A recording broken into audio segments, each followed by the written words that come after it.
not on. Good evening and welcome. I'd like to call to order the meeting of the Board of Education tonight, May 21st. It is 7:01, and our first agenda item is Pledge of Allegiance, and I have a young student who's coming up to the microphone to join us and lead us in the Pledge of Allegiance. Please stand. I pledge allegiance to the flag of the United States of America and to the republic of which it stands, one nation, under God, and indivisible, with liberty and justice for all. Great job. Thank you. Our second agenda item this evening is some special recognitions, and we're going to start with some staff retirements. And I believe I'm having Dr. Zito and possibly some of our building principals, correct? All right.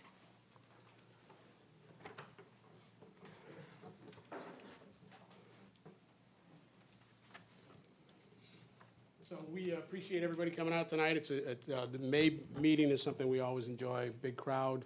We're going to be recognizing a lot of students tonight.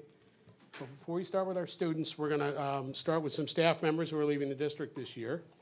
And I'm going to ask that the principals come up and speak about these individuals. The first name on the list is a longtime social worker for West Hill School, Merle Cohen, and her principal, Kara Quinn, is here.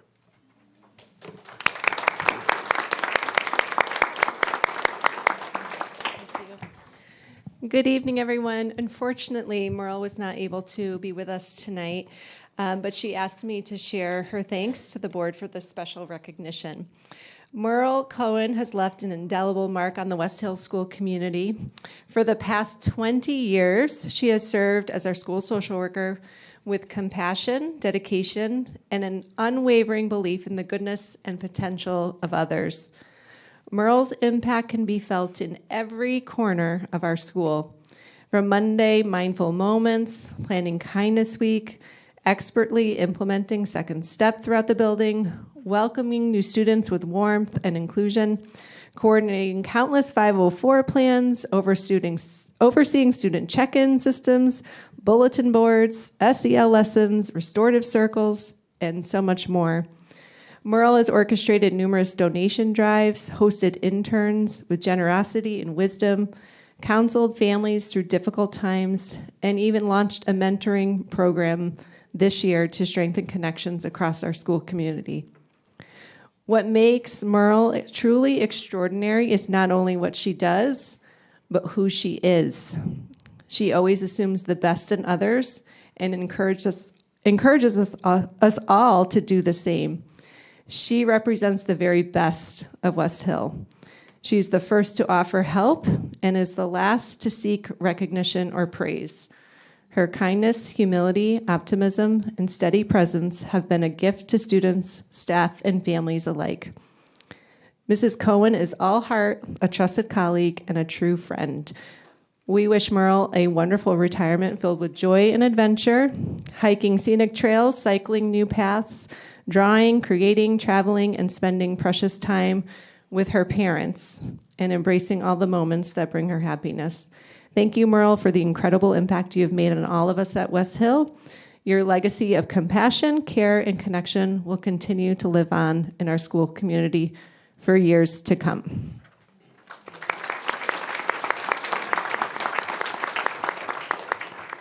Next up, Mr. Casello, our interim principal. He is not retiring. He's going to speak about a longtime, well-respected educator, Kirsten Hassett. Kirsten here? Yes, come on up. Come on up, Kirsten. Come on up. Come on up.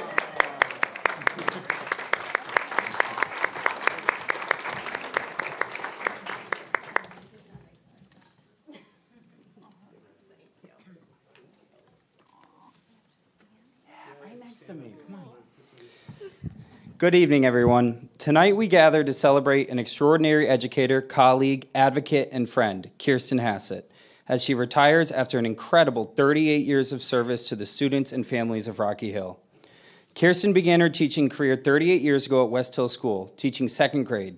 Even in her first year, it was clear that teaching was not simply going to be her profession, it was going to be her calling. In fact, after that first year, several of her students attended her wedding ceremony to celebrate alongside her. That says everything about the kind of connection Kirsten builds with children and families. Her students have always known they mattered deeply to her. Over nearly 4 decades, Kirsten has touched countless lives. Some of those young students she once taught are now current teachers in Rocky Hill themselves, a true testament to the lasting impact she has had, not only on children, but on the future of education in our community. Throughout her career, Kirsten has been a respected leader among her colleagues. She served as a grade-level coordinator in both 2nd and 4th grades, consistently demonstrating outstanding leadership, collaboration, and professionalism. She has always been someone others could turn to for guidance, support, and wisdom. But perhaps what stands out most about Kirsten is the unwavering way she has always put students first. She is a tireless advocate for her children, committed to helping every student receive exactly what they need to grow, succeed, and shine in their own unique way.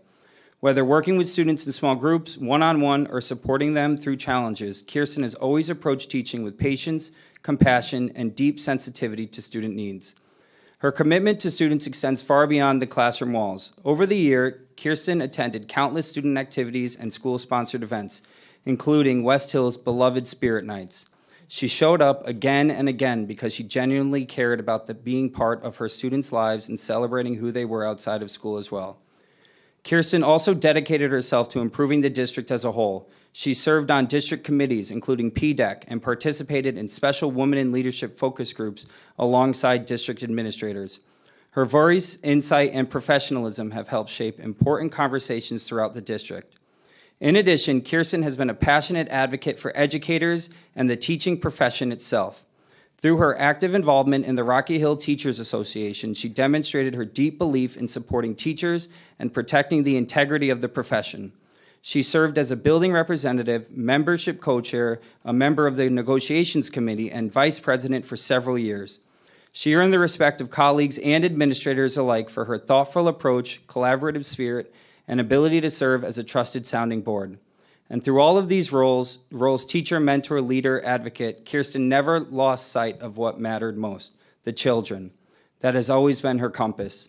Kirsten, your career has been defined not only by excellence, but by kindness, integrity, dedication, and heart. You have made Rocky Hill a better place simply by being here. The students you taught, the colleagues you supported, and the community you served are all better because of your work. As you begin this well-earned retirement, we hope you take with you the immense gratitude and admiration of everyone whose lives you have touched over these 38 remarkable years. Congratulations, Kirsten. Thank you for everything you have given to Rocky Hill, and your legacy will continue for generations to come. Thank you.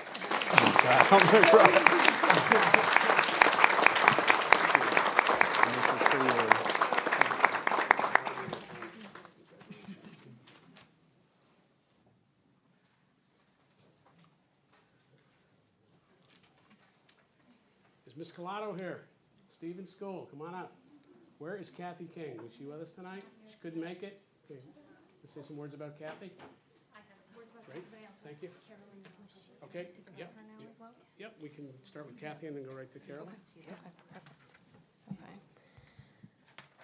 Okay. Good evening, members of Board of Education, Dr. Zito, fellow administrators, distinguished guests, and our community members here in attendance and at home. It is a great honor to speak with you this evening about 2 incredible Stevens staff members who are retiring this year. The first retiree, although not here in attendance tonight, I would like to recognize this evening is first grade teacher, Ms. Kathy King. For the past 20 years, Rocky Hill Public Schools has been fortunate to have an educator whose dedication, professionalism, and care for students have left a lasting impact on our community. After entering education as a second career, inspired by the experiences of her own children, Kathy joined Rocky Hill Public Schools following early literacy and intervention work in West Hartford. What began as a 1-year reading position grew into a remarkable 20-year career devoted to supporting students, families, and colleagues. For 17 years, Kathy taught 3rd grade, where she became known for building strong academic foundations, encouraging independence, and helping students grow in confidence as learners. In recent years, she transitioned to 1st grade and found great joy in witnessing the tremendous growth young children make during those early school years. Beyond the classroom, Kathy shared her leadership and talents through roles including lead teacher, grade level coordinator, PBIS committee member, and facilitating teacher book clubs. She also created lasting memories for students through traditions such as running the mile each year with her third grade class. Kathy reflected that one of the most meaningful parts of her career has been the opportunity to work alongside inspiring and talented women while building friendships that have lasted throughout the past 20 years. While she will miss the daily camaraderie that comes with school life, those relationships will continue well beyond retirement. While I have only had the privilege of working with Kathy since October of 2024, it quickly became clear how respected and appreciated she is both by colleagues and students. Her straightforward nature, professionalism, commitment to students, and dedication to high expectations have made a meaningful impact within our school community. As she enters retirement, Kathy looks forward to embracing a slower pace, traveling, exploring new cultures, and spending more time enjoying creativity, nature, art, food, and all the experiences the world has to offer. We thank Kathy for her 20 years of dedication and service for the children of Rocky Hill, and we wish her joy, adventure, and health in this next chapter. Congratulations on your retirement, Kathy.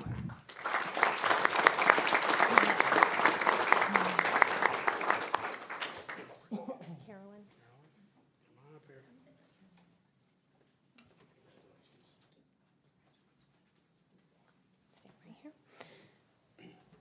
The second retiree I'd like to recognize and celebrate is Ms. Carolyn Cowett, whose positivity and dedication have made a lasting impact on the Rocky Hill Public Schools over the past 30 years. Carolyn began her career with the district in 1996 as a part-time paraeducator at Griswold Middle School.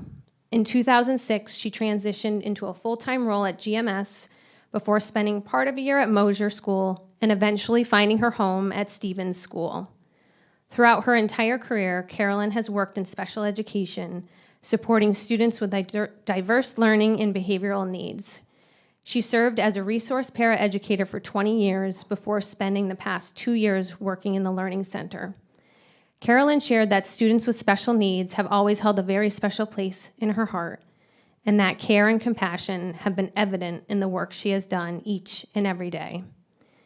Each day, Carolyn has approached her work with patience and consistency, always meeting students where they are and helping them experience success throughout the school day.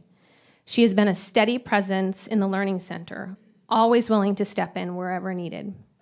Carolyn's understanding of students' individual needs, along with her supportive and encouraging approach, have made a lasting impact on both students and families.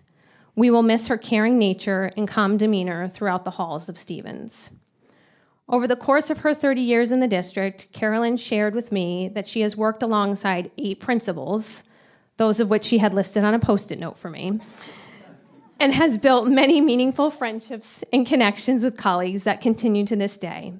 As she enters retirement, she looks forward to slowing down after a lifetime of hard work, spending more time with friends and family, and enjoying the flexibility to travel to Indiana whenever she would like to visit her grandson, Bryce. She is also excited to watch her grandson, Aiden, right here in Connecticut, begin kindergarten this fall. A new chapter for both of them. Thank you, Carolyn, for 30 years of dedication, compassion, and service to the students and families. We wish you health, happiness, and many wonderful memories in this next chapter of retirement. Congratulations, Carolyn.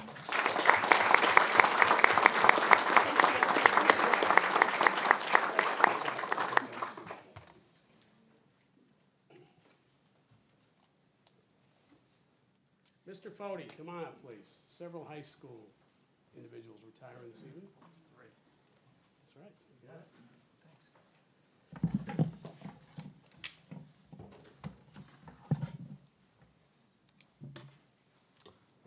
So good evening, everyone. I do have 3 retirees to talk about tonight. But I first want to congratulate all the retirees tonight on a great career. And I'm glad that we're able to provide this platform for them. So the first individual I want to talk about is Ann Wynn. Ann is a 39-year business education teacher. And when Ann began her career in Syracuse, after her stint in Syracuse, she went over to Massachusetts, eventually coming to the great state of Connecticut to teach, and where she spent 10 years as an ESL educator. 2 decades in Hartford, she found her passion of entrepreneurship, and under her leadership, students were able to achieve some great successes. I asked her today what she's most proud of. She listed many, many things I didn't even know. Because every morning I walk through the building and I stop down. Anna's in the basement. She likes it down there. She's got a great room. But I go down there because I know that the number of days they're winding down, and I have some terrific conversations with her. So we talked a little bit about her highlights of her career. She talked about the national competitions in which she was able to help her students earn thousands of dollars in scholarships. She talked about how she was invited to the White House during the Obama administration, and she talked about her partnership for young women entrepreneurs who were honored with ringing the opening bell at the New York Stock Exchange. Those are some pretty lofty accomplishments. She also talked about how she worked with Dr. Zito and in Hartford, and that she is extremely proud of the work that she's done as a business education teacher. Ann is extremely prideful in the work she does. She takes a lot of pride in professionalism, and her students know that they have to meet her expectations or exceed them. There's nothing else other than meeting what she wants them to do. She will ever be known for her entrepreneurship class that goes to New York City in the wholesale district of New York, in which they spend a day exploring merchandise options, assessing market potential, negotiating wholesale prices with local vendors. She takes that project, and then students have to sell and be evaluated. It's quite a scene. She demands from me the mezzanine in the library. She brings in 3 business professionals, and students are equipped to show the knowledge that they have gained. I want to, in my last comment about Ann, is we've done some student-led senior conferences at the end of the year, tying the vision of the graduate and picking out lessons that students have learned along the way. And basically, we want students to kind of tie the vision of the graduate, make a connection to like the soft skills. I can honestly say to you that in the 50 or so less conferences that I had, and kind of dominated that students remember the lessons that she taught. So her impact is great. She will not be forgotten. She is planning on going to New Jersey to live in her beach house and start a business. She doesn't know what it's going to be. She likes to cook, but she is going to make money because she is a go-getter and a first-class woman. So I want to congratulate Ann on a terrific career.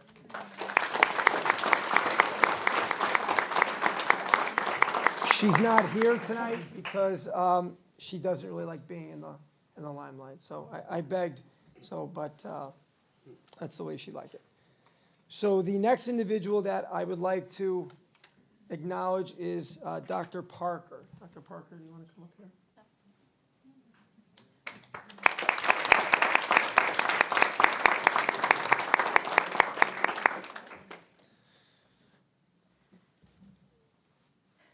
I mean, what do I say about Dr. Parker? I mean, she's a leader, she's a mentor, she's a coach, probably one of the most genuine individuals that I have ever met. She's soft-spoken, but when she speaks, everybody listens. It's kind of like, I guess, E.F. Hutton, we're a little outdated, but Sharon is absolutely beloved and adored by her department. The science team meets every first period for collaboration. Nobody misses. And they don't miss because they're scared of her. They miss because they don't miss because they love being around her. And that's the truth. And they're every day trying to do the best that they can for our kids in those science classes. I tried to think about all the things that I could say about Sharon, but here's the thing that I'm going to remember for a long time. And it's amazing, these little things and how they impact you. So every single day, at, I won't tell them what time you leave, because it's fine, you don't leave early. There are 3 to 4 members that have been doing this all year long. They don't leave. Oh, it's been years? Okay, sorry. Well, I haven't been there that long. So, but they wait for her, and they walk out with her to the car every day. And I asked them why they do that. It's like, our days are numbered. We're not going to be able to do that anymore. And we want to experience every moment we can with Dr. Parker, because she's that good a person to be around. And like, I mean, that really says it all. You are that kind of wonderful person, and we're so blessed to you are a team, a family. So I know I was kidding around today. You're the science mama. We have 2 individuals who are going to be absolutely lost without you in your department, and then you're going to be texting you and calling you all the time. Where's this box? Where's that box? Where's the microscopes? And so it's a testament to what you've done there. She likes to hike. She's a gardener. She likes to travel. And I asked her what she's specifically going to do. She goes, we're going to take it day by day. But her husband is recently retired. The kitchen is done. And I just can't thank you enough for all the little things that you've done. You're a super lady, and, you know, you can sub if you want next year. I will. Okay? So, Sharon Parker, congratulations. We're going to miss you. Thank you. Thank you.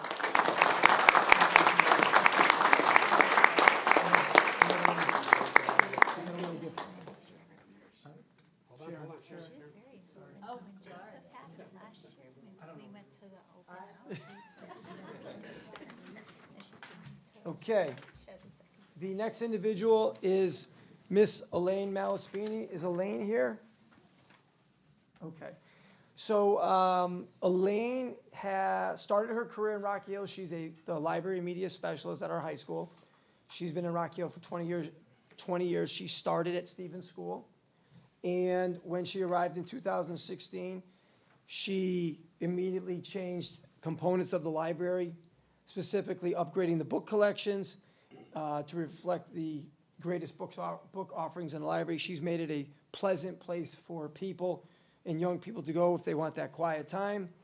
She has always greeted students with a "how can I help you" attitude, and they appreciate that. It's been a welcome home for many kids. She is an avid golfer, and she lives on the TPC, so she can't wait for the upcoming tournament, in which she says it's the highlight of her year. Her husband loves to play golf, so she has no choice. She tees off every day about 3:15, and I kidded her today that, well, you went from 18 to playing 36. Most of our conversations are about golf. I can say that this year, Elaine and I bonded. I had to go to her and ask her to be a team player for me. I asked her to redesign the library. I asked her to move the yearbook room in a better place. I asked her to make room for the IT gentleman to service our students for Chromebooks. I asked her to take students when we had overflow issues, and she even assisted with helping out with the Writing Center and Math Peer Tutor Lab when staffing was short.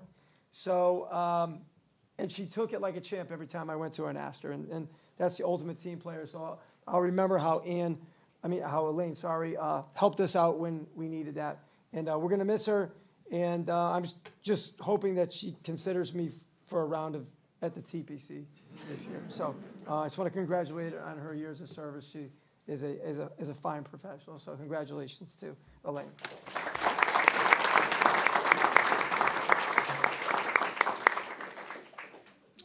Mr. Maziar is our principal at Griswold Middle School. I don't think Lori's here tonight. She is not. Thank you, Dr. Zito. Good evening, everyone. This may be a surprise to some of you in the crowd, but we don't usually have crowds this big at Board of Ed meetings. But I think there's no better reason to have such a large crowd than honoring the kids of Rocky Hill and the hard work of all of our retirees. So it's so great that we have such a large crowd here tonight. I do want to start by congratulating all of the retirees in the room. I looked down the list and I realized that over my 25-year career, I've worked with almost all of them, which means I'm becoming the old guy in the district, I guess. A role I'm not ready to embrace yet, by the way. So congratulations to all of you. We are thrilled for you and maybe just a little bit jealous of our retirees, too. So tonight I'm here to honor Lori Ivers. She is not here today. Lori, we celebrate her remarkable career as a special education teacher, and she's played such an important role in the lives of her students at GMS for the past decade. For over 30 years, Lori has touched countless lives with her calm presence and gentle spirit. Her 10 years here have been transformative, not just for our students, but for our entire school community. She has an extraordinary gift, the ability to reach students when others could not, to unlock potential that seemed hidden, and to make every child feel seen and valued. Lori's classroom has always been a sanctuary of patience and respect. Students gravitate toward her because they know she truly gets them. Parents trust her completely, knowing their children are in good hands of someone who cares deeply and truly understands how to move kids. Our staff has watched her work her magic year after year, earning admiration and respect from every colleague. What makes Lori special isn't just her skill as an instructor, though she is undeniably talented. She approaches each student with grace, meeting them exactly where they are. She celebrates their victories, supports them through challenges, and never ever gives up on any one of her students. As she begins this exciting new chapter, Lori, know that your legacy lives on in every student you inspired, every parent you reassured, and every colleague you connected with. You helped make GMS a great place to work, to learn, and to visit. Thank you for your many years of dedication. You will be deeply missed. Congratulations on a career beautifully lived. Best wishes to Mrs. Ivers. Thank you.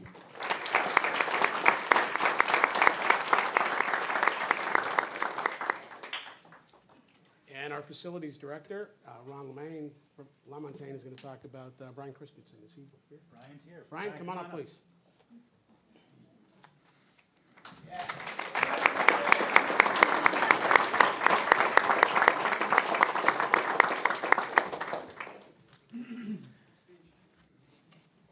Good evening, everybody. I'd like to congratulate all the folks tonight getting recognition for retirement and student awards.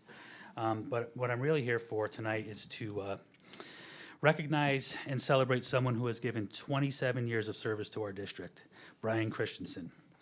27 years, that's longer than some of our staff have been alive. But not as long as some of our HVAC equipment has been lasting.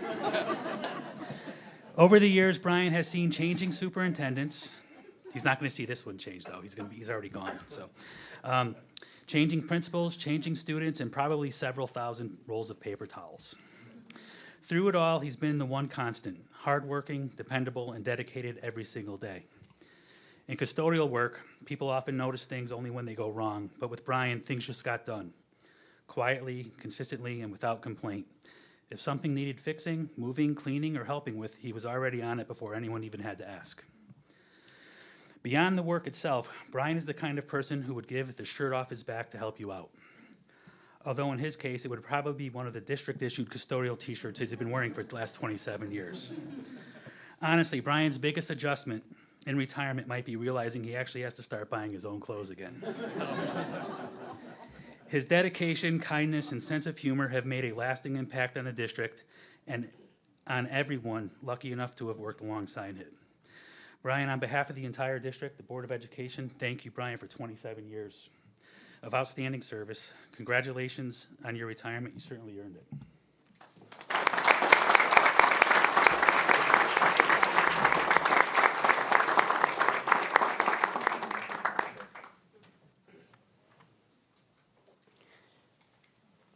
Congratulations to all of our staff who are retiring, and yes, as Mr. Mazier said, a little bit jealous. Moving on to our student recognitions, and again, I am going to turn the microphone over to Rocky Hill High School. We are going to be celebrating our top students, valedictorian and salutatorian.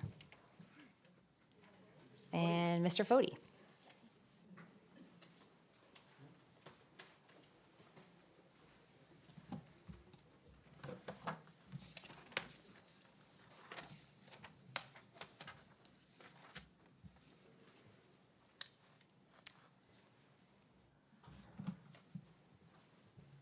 Going to hear the jokes now, but here we go.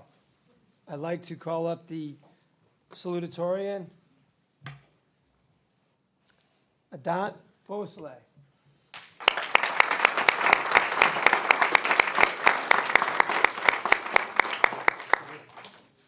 Thank you. take a look, because you've seen us many times this year standing up here. Someone said to me if we were related today. It was a great honor. So there was too much to write, so I tried to summarize things the best I could. So when I think of Don, I think of one word: doer. I mean, the kid's a doer. And from the day he walked into my office, I knew I could count on this young man. And no fluff. He had a gentle, well, at least I think it's gentle, way of getting his point across. And we live in an age today where sometimes we do things for ourselves. Sorry. But he always came into my office for the greater good.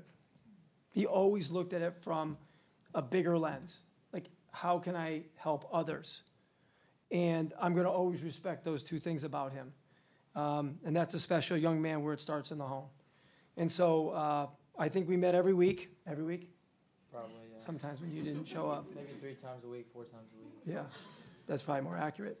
And they were all good times. I'm gonna really miss those times for him, and I might have to call on him here and there if I forgot something or he put something in a folder I can't find.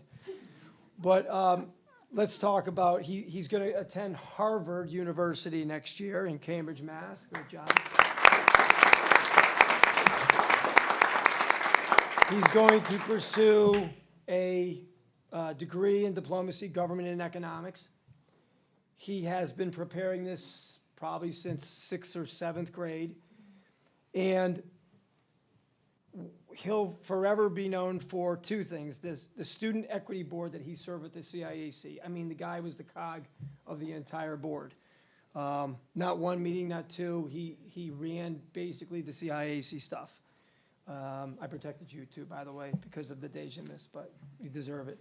And so what he did there was amazing. He ran workshops. He held titles at conventions. I mean, he was a mainstay. It's going to be hard for them to find somebody that they can depend on as much as him. So I want to acknowledge that. I also want to acknowledge his thrust and belief and passion for Model UN. He started it, and then he took it to another level where he went to conferences. And then, as you all know, he put on a Rocky Hill High School Model UN that was outstanding. I'm still in awe of what he did that night with just the details. And how a young man manages a staff of his age. It was outstanding. He's also a tennis athlete, and he's been doing that for 4 years. And his role in the team is very important. I know that he's thankful for his parents, for what they've done for him and the support they've given him. Also, here's a young man that is extremely grateful for the teachers he's had. As a matter of fact, he would come to me and say, hey, just want to let you know that this teacher got this award, or hey, this teacher earned this.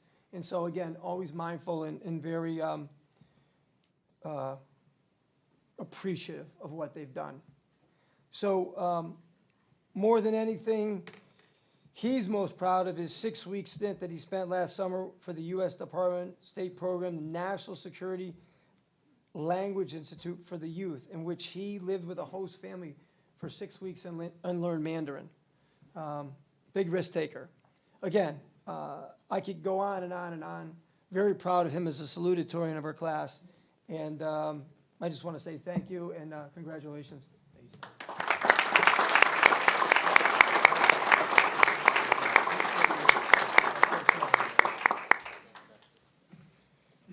Okay, so the next individual I'd like to give is Alina Jose, the valedictorian. Alina? Oh.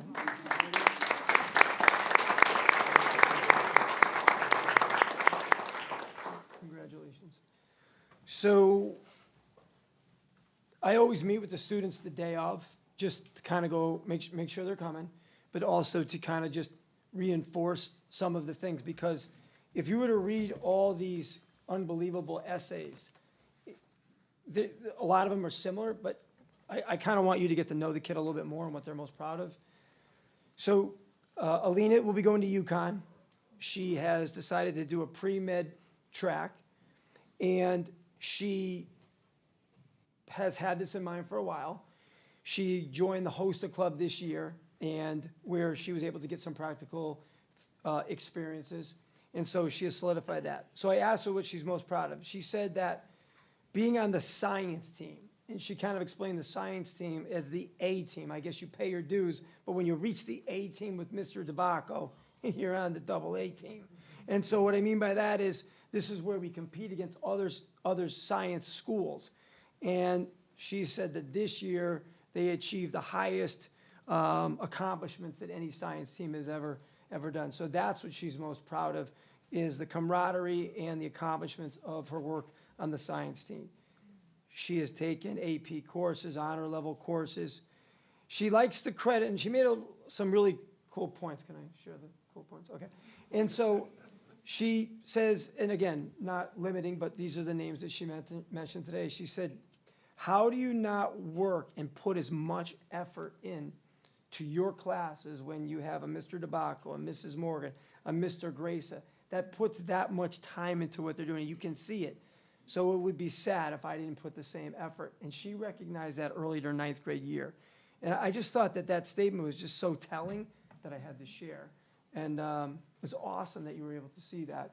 And so because of our teachers' commitment to our students, because of their love and passion for what they do, this is the impact that they had on our students.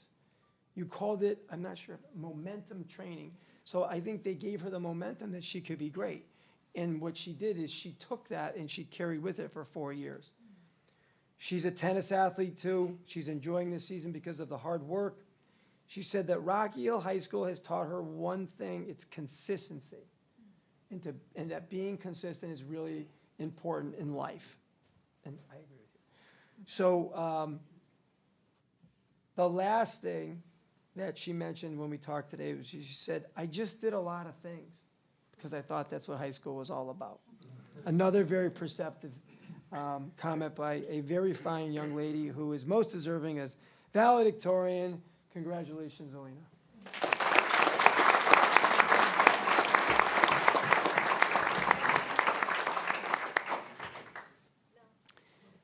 Okay, we are now moving on to the CABE Student Leadership Awards. John, you're not done. These people are going to get sick of me. Last time was a half hour? Okay, sorry. All right. That's it. You know, it's easier graduation with one piece of paper. Okay, so CABE winners, leadership. And the first individual I want to call up is Anthony Torres Toban. Here he is.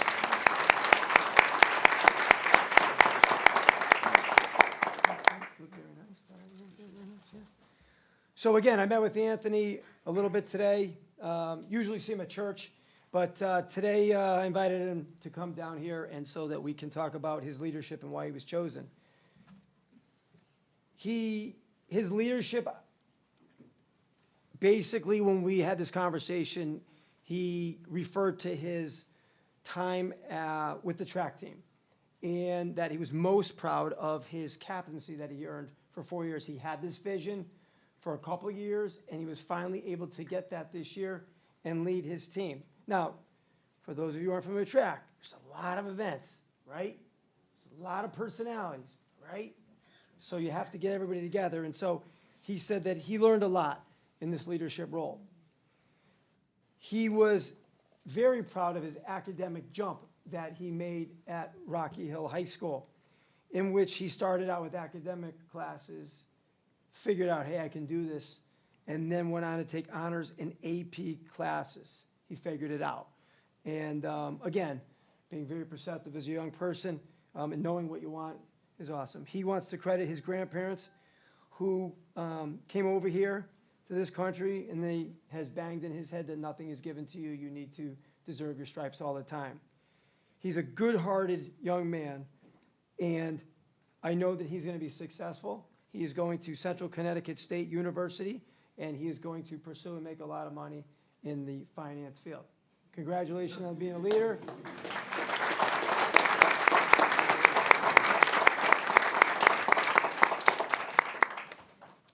So the next individual for the CABE Leadership Award, which again is given out for individuals with true leadership qualities is Alexa Tuller.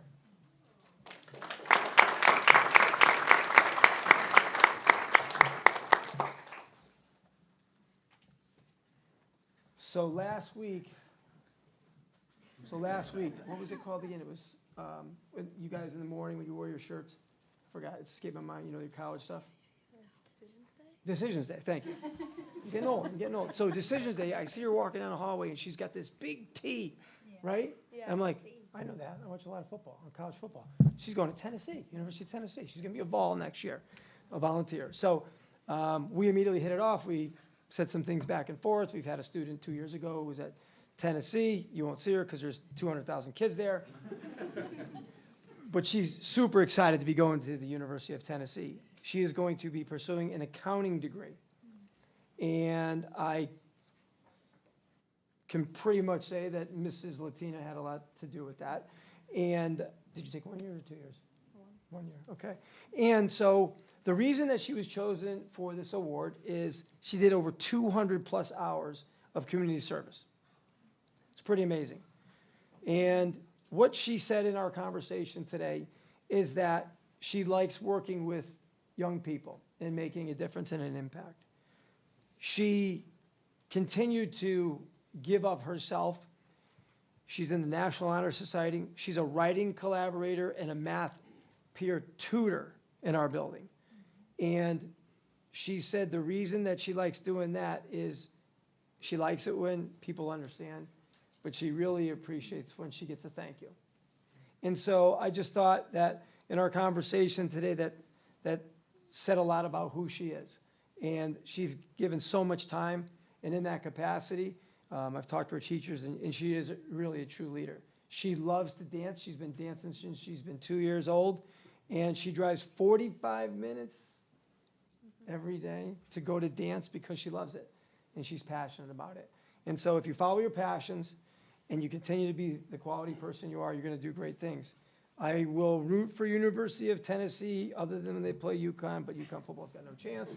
So thank you, and you're very deserving, and congratulations.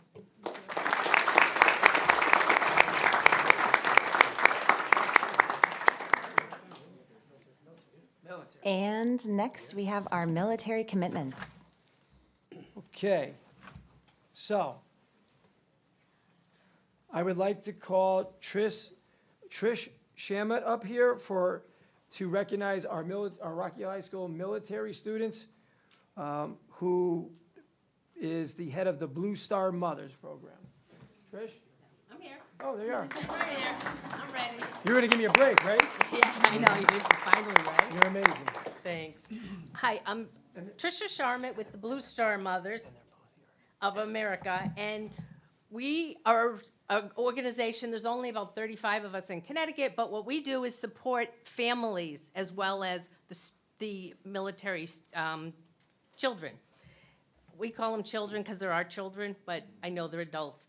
So anyhow, it's important for us to congratulate these kids and honor them because only 2% of the high school graduating kids go on to be in our military, and they protect all the rest of us here and abroad. So we're very proud of that. And with that, I'd like to have, let's see, it's Paul Cristalli and Tiago Pereira and their families.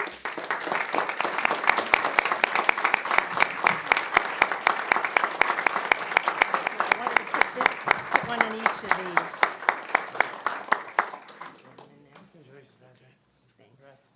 Hi. Are your families here? Yep. Oh, good. That's perfect. I'm very proud of you both going into the Navy.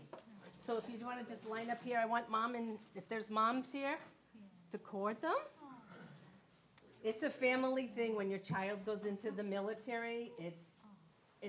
You need a whole family pin. Those are Navy pins with the cord. And as you do that, I'm just going to read a quick prayer. Okay. Heavenly Father, I lift up Diego and Paul, as they enter the military. Please place your protected hand upon them, shield them from harm, and surround them with your peace. Give them strength for the challenges ahead and guide their steps in every situation. Keep them safe in your care and bring them safely back to us. Thank you.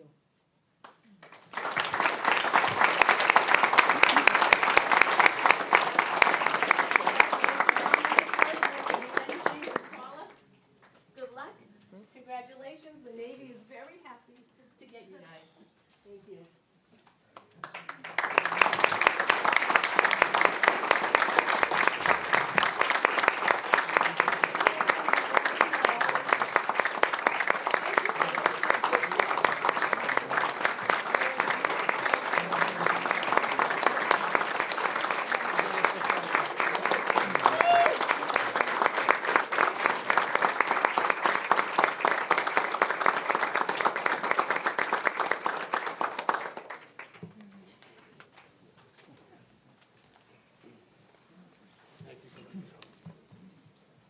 Yes.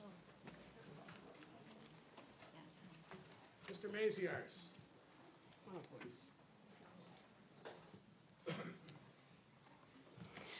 Moving on to Griswold Middle School, we also have some CABE student leadership awards to give away tonight. We do. I'd like to start by congratulating all of our student award winners tonight. I think it's always so important that we celebrate the amazing accomplishments of our Rocky Hill kids. And a special shout out to Paulie and Tiago, who are former Stevens School alums of mine. I remember them when they were little. They're so much bigger now. It scared me a little bit, but I'm like, whoa. But thank you for your service. We appreciate that. And before I bring up our amazing GMS students, I do want to acknowledge the families in the room. We know that these amazing kids don't just show up at our doorstep like this. You all have put a lot of work into raising them, and we appreciate that. So thank you for that, and thank you to the Rocky Hill staff who continue to challenge these kids, embrace them, and foster a love of learning. So I'm going to start with the GMS CABE Award winners, and I'd like to present to you Zoya Kolia and Savanch Tamaneni. Come on up, Zoya and Savanch.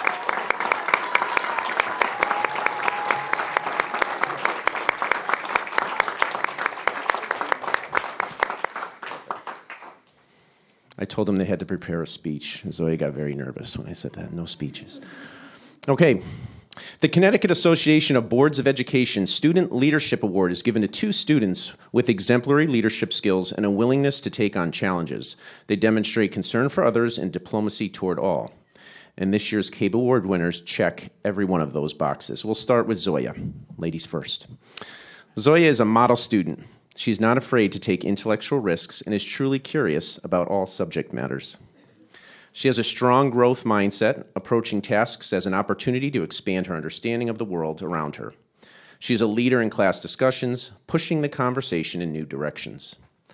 Zoya takes on challenges and engages with material she isn't sure about with a positive attitude. She is willing to ask questions, make mistakes, and improve upon her work. It is always refreshing to work with a student who is interested in learning for the learning's sake, and Zoya typifies that kind of student. In addition to her academic strengths, she leads by example and is an all-inclusive and kind individual. She is supportive and patient and a non-judgmental peer who can often be seen laughing with classmates in an effort to cheer them up. She embraces opportunities to work with others, even though she is unfamiliar with them. Zoya possesses confidence that is unusual for a young woman of her age. She has her own unique interests and is not afraid to share them with others.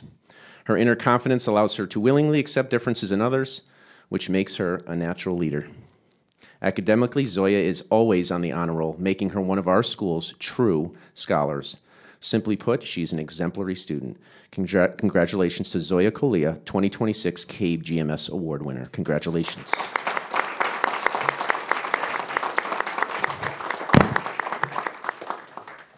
One of these is yours. This one. Stay up here. Okay, our second award winner tonight is Savanch Tamaneni, the gentleman to my right. Savanch consistently demonstrates the core values of this award through his kindness, integrity, and quiet leadership. He is mature and self-motivated. Savanch is always respectful to both students and adults. He's a responsible and hardworking student who is always ready to help others. Savanch is a thoughtful contributor in class and is consistently prepared. His drive to succeed is matched by his openness to feedback and desire to learn and grow. He is a confident yet humble student who always leads by example. He works well with peers, shows patience and empathy, and is a positive influence both in and out of the classroom. He makes thoughtful decisions and handles challenges with grace. Much like Zoya, Savanch is an honor roll student achieving exceptionally high grades in all subjects. He works hard and does so with a smile on his face. Congratulations, Savanch Taminetti, 2026 GMS CABE Award winner.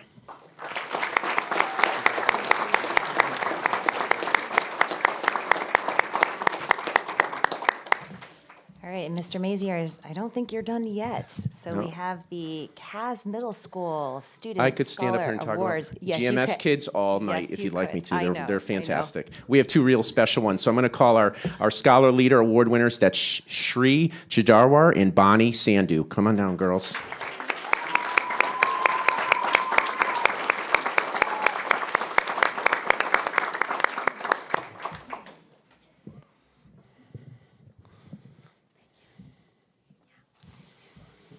So just the other night, it was Monday night, they got this award at the AquaTurf. It was a special dinner, and you can just see by the smiles on their faces and their personality just lit up the entire AquaTurf. There were like 2,000 people there, but these two really lit up the room, if you ask me.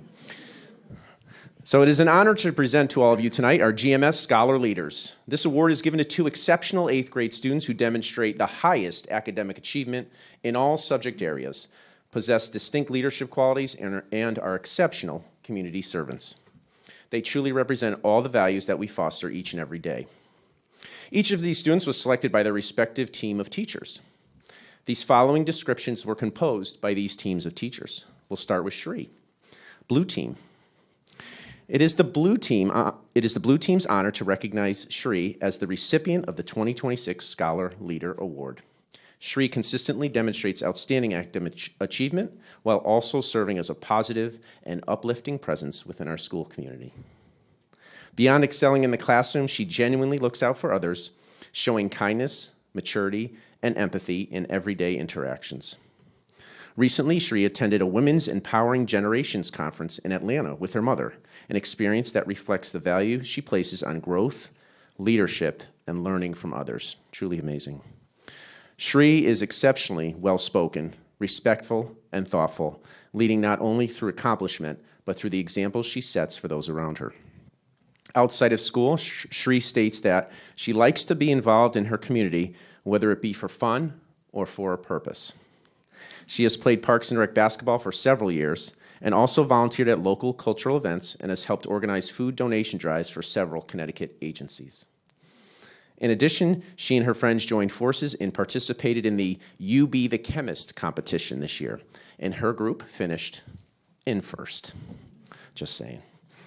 Shri is an exceptionally responsible, mature student. She maintains her focus, striving to achieve no matter the obstacles or distractions she may meet. She is willing to take intellectual risks, leading class discussions, and pushing the class's thinking in new directions. It is refreshing to have a student who truly cares more about the learning process than the end result. We are proud to present Shri Chidarwar with this well-deserved recognition. Congratulations, Shri.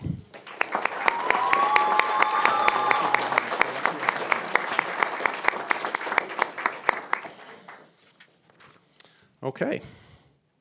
The Royal Team nominated Bonnie Sandhu. The middle school's Royal Team proudly recognizes Bonnie Sandhu as their 2026 Scholar Leader. Bonnie is a hardworking student who strives to do well. She's deeply invested in her learning, caring more about understanding the concepts explored than the grades she earns, though she earns pretty good grades too. She is kind and inclusive of her peers, always on the lookout for someone who needs a hand. She has earned the respect of adults and classmates alike with her genuine care for others. She pursues leadership opportunities that allow her to share her time and talent for the greater good. She can always be counted on to go above and beyond whenever she is called upon to help out. As an enthusiastic member of Student Council, she has participated in the Cass Middle Level Leadership Conference, represented GMS at Board of Education meetings, you may recognize her, and regularly volunteers for community service. Bonnie is also a member of the town's Youth to Youth Coalition, also plays basketball in our Parks and Rec League. She's a member of GMS's Common Ground Club and our Art Club. And most notably, Bonnie recently participated in a teen entrepreneurship program. Academically, Bonnie is a true scholar achieving success at the highest possible level in the classroom. She's a staple on our honor roll list. Much like Shri, she's an exceptionally well-rounded individual. Most importantly, Bonnie is a good person, sharing her positive spirit with all who are lucky enough to come in contact with her each and every day. And I'm one of those. Bonnie is a model student and represents all of the qualities we hope to see in our GMS students. Congratulations to Bonnie Sandu, GMS 2026 Scholar Leader.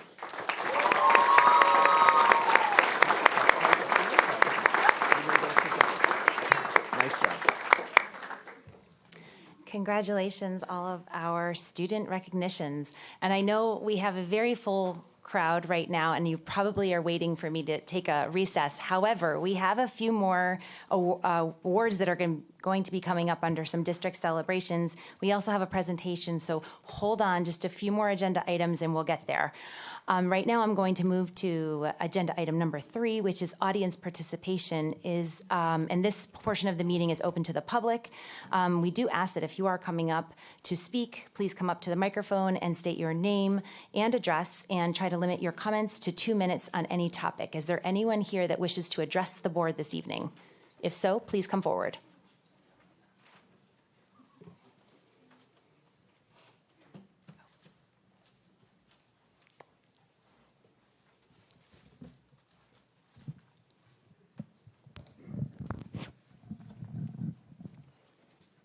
Good evening, everyone. My name is Janie Pandya, and I'm 10 years old. I love to hike and play flute, but there is one more important thing I love, which is helping my community.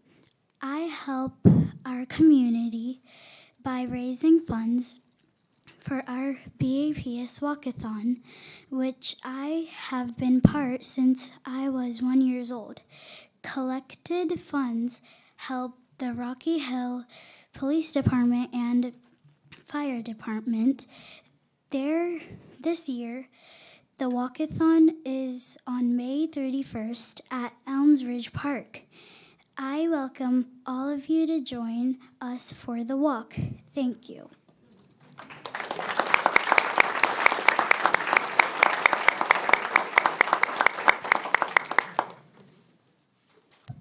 Adon Bosley, 28 Western Drive, student, Rocky Hill High School. First, congrats to all the retirees. Special thanks to Mrs. Hassett. She was my 4th grade teacher. So I wanted to just come up here and just express my gratitude towards this district, because I never imagined one day I'd be going to Harvard, but it wasn't because of my efforts or just my parents' efforts. It was because of the efforts of this town. I moved here in 3rd grade. I was in Mrs. Gombatz's class, who I believe retired a couple years ago. And since then, every single teacher that I've had has supported me in a way that I could have never imagined, and has elevated me to heights that I've never, ever expected. And I'm just so grateful for this town. I've had brilliant principals. Mr. Fode's been with me along the way, and I think we've created a special bond. Apart from that, all my English teachers and the high school, Mrs. Berry, Mrs. Morgan, Mrs. Orgemma, I never was a strong writer, but today I can confidently say that their support has led me in so many different ways. Just entire math department, Mr. Grace. I could keep on going, a list of every single teacher and just their accomplishment and how they played such a vital role in my life. That would take, maybe I'd be here for 2 hours for every single. But honestly, every single teacher, not just teachers, even the custodian staff that when I hosted my Model UN event, they were so helpful. And I think that's what represents our town, is a collaborative town. And as I leave, this will be my last probably speech as a student at Rocky Hill High School on this board, even though at the Board of Ed meeting. Though it's bittersweet, I know that Rocky Hill's in good hands, and that's because of our teachers. So big congrats and thanks to all of our teachers. I'm proud to say that I'm a Terrier, and I will always be, even when I'm in Cambridge. So thank you so much.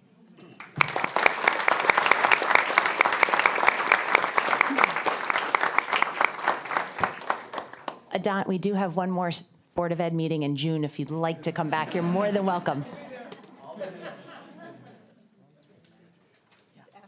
I know, but...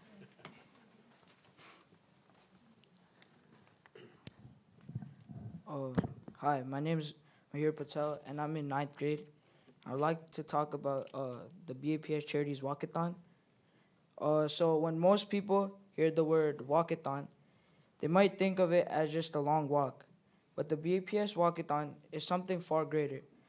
It's an experience built on unity, service, and the belief that when people come together with a purpose, they can truly make a difference in their community.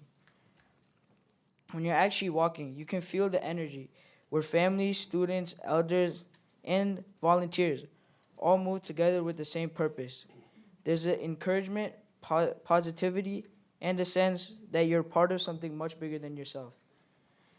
Many participate in the BAPS Walkathon because it reminds them that small steps can really lead to a greater impact. Each step is beyond yourself and is part of something much greater. And it can help the community in many ways. The BAPS Walkathon isn't just about walking the distance. It's about walking with purpose, walking with pride, and walking together as one global family united through service. I truly hope to see you there, and thank you.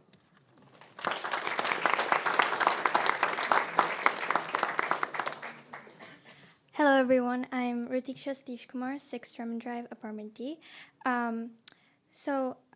I'll keep this very short. I know that there are a lot of events in our community, and as an avid volunteer, I've been to a lot of them. I've participated in a lot of them. But one thing I always feel like is missing is a lot of people don't know about these events. Like if I ask teachers, they don't know what's going on in the community center. If I ask people in the community center, they don't know what's going on in the school. And I've talked to a lot of people when I organize events, and they're like, if there's any way I can put up something in the school or do something, we used to be able to do, like, collaborate with the school and all that, and we can't do that anymore. And I just feel like if there was a way to connect the whole community together, maybe like a website or a social media thing, I think that would be an amazing thing for our community. Maybe that will be my next project, I don't know. So I just wanted to bring that out. Thank you.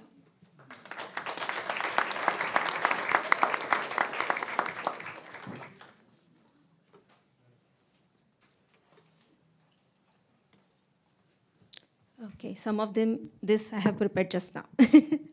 First of all, congratulations to all the retirees. Some of them I have worked as a parent. Some of them I have worked as a co-worker. Hi, Miss Hassett. And then some of them, because of them, my son is how he is right now. Miss Ann, your business class he has attended, and now he will be graduating business school from NYU Stern University. So maybe the seed was there in 9th grade, right? This is my home team.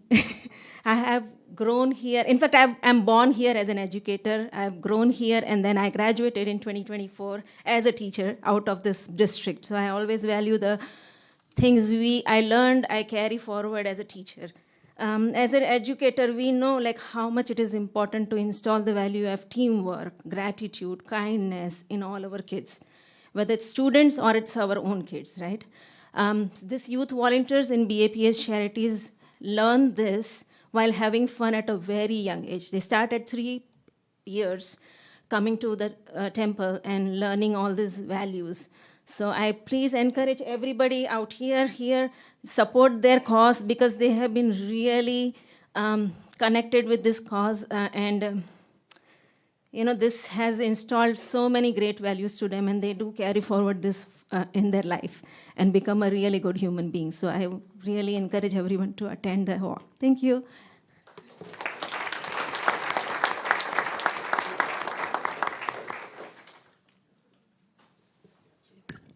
Alina Joes, 209 Whitwood Drive, student of Rocky Hill High School. Since I'm here, I'll keep this brief, but I really just wanted to thank everyone, all of my teachers, all of my staff, the faculty, the administration at the Rocky Hill Public School Department. As Fody mentioned, I credit a lot of my own success towards my teachers, and this is completely true. I believe that they pushed me. They really motivated me to do what I did in high school, and I can never thank them enough for all that they did. And special shout out to Dr. Parker. She's retiring this year, and she was like honestly one of the best biology teachers I've ever had.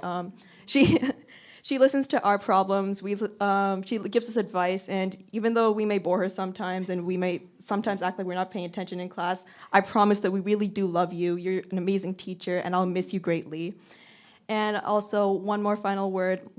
To these middle school scholars, you guys are amazing. You guys are disciplined. You guys are motivated, and I want you guys to know that you can keep on exploring. Your life is not yet defined at middle school, and it's not yet defined at high school either. You have endless possibilities. You can do anything you want to do, and Rock Hill is the town where you can achieve success no matter what you do. Thank you.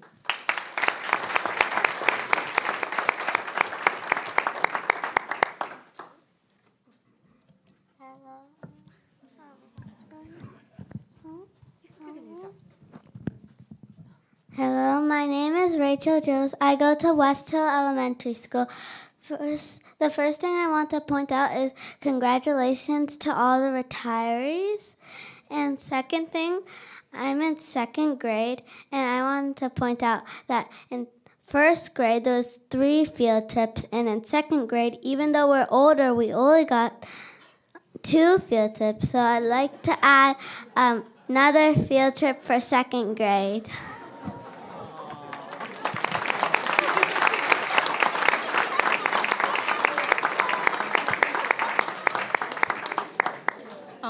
Ishida Bosley, 28 Westwood Drive, student at Rock Hill High School. Hi, I'm a 9th grader, and coming into high school, I was told there's so much more work in high school, but with that, with coming of age, it also comes with responsibilities and more freedom. So I joined clubs like HOSA, Ma UN, DECA, Justice for All, and I feel like those really gave an outreach of maybe what I'm interested about, and that kind of helped me with passion. And I think all those clubs have been doing great. I want to thank all the advisors, all the teachers, you guys for making these clubs happen. And I'm going to keep this really brief, but I really think we're doing a great job. Thank you.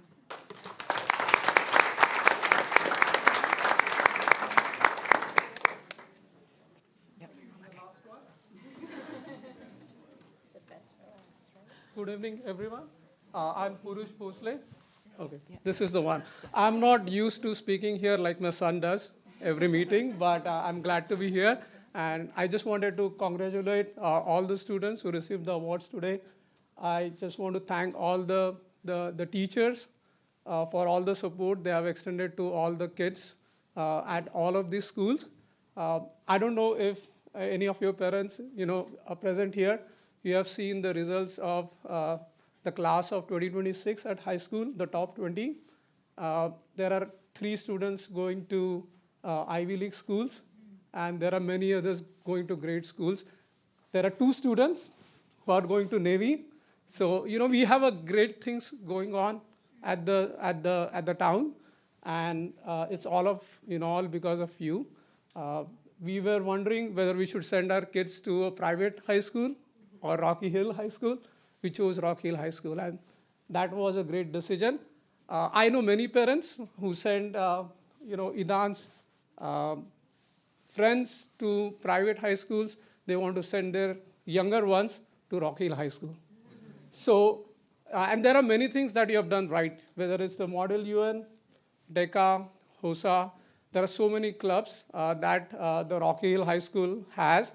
It provides a lot of opportunities. So thank you, Mr. Forte, for all the support, and the Board of Ed, because you fund these programs. So I have only one request for you. I think we have a bright future for this town. And the only reason I'm standing here is that we have more generations. We need to create good citizens. So use your funds wisely. Don't stop these programs, because there are bright students here. We need to make it bigger. We should be feeder school for all these great schools. So that's the request I have, and that's why I'm talking to you. But thank you. Yeah.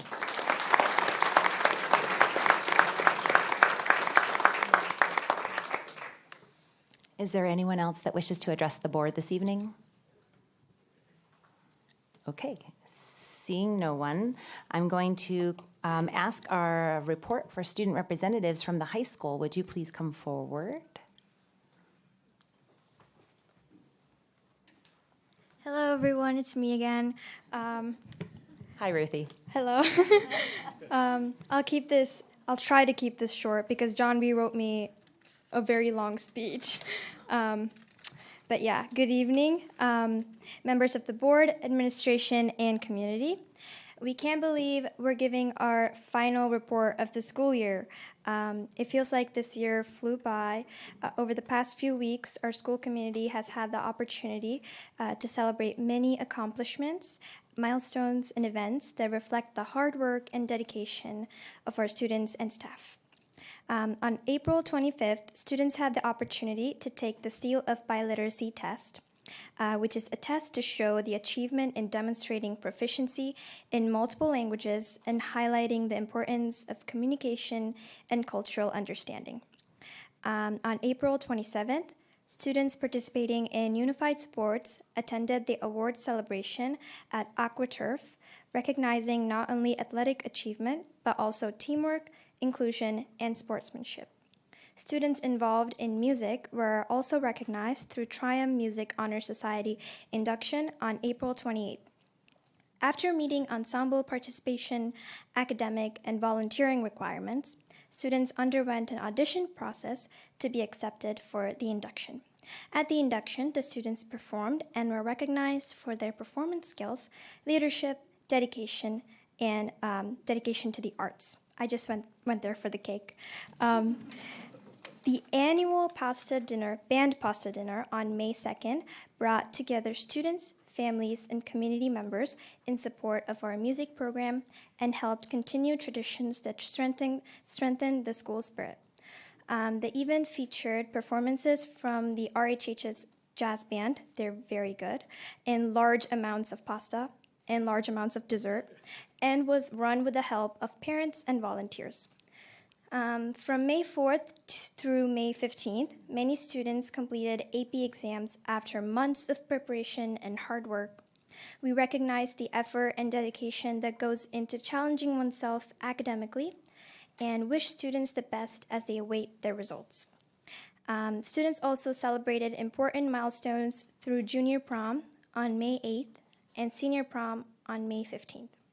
It's one of the biggest events of the year for the junior and senior class, and we know students created memories and literally danced the night away with their classmates. And plus, they looked amazing. On May 18th, the top 20 dinner had occurred at Denavalis, I hope I pronounced that right, honoring the highest achieving students in the senior class, along with the teachers who made a big impact on them. It was a night full of appreciation and reflection. This week, students have continued showcasing their talents through the Spring Band and Concert Choir concert on May 19th, and the art show taking place May 19th through May 20th, highlighting the creativity and dedication present throughout our high school community. Additionally, the junior class will participate in NGSS testing on May 20th, and we wish everyone success as they complete this assessment. And this was supposed to be John V's final Board of Ed report, but unfortunately she couldn't make it here. But she did write a small speech that I would like to say on behalf of her. So she said, "I want to thank the board, administration, staff, and students for allowing me the opportunity to serve and represent student voices. It has been an honor to share updates and celebrate the accomplishments of our school community throughout the year. Thank you for your continued support and for making our schools a place where students can grow, succeed, and create meaningful experiences. Thank you and have a great evening."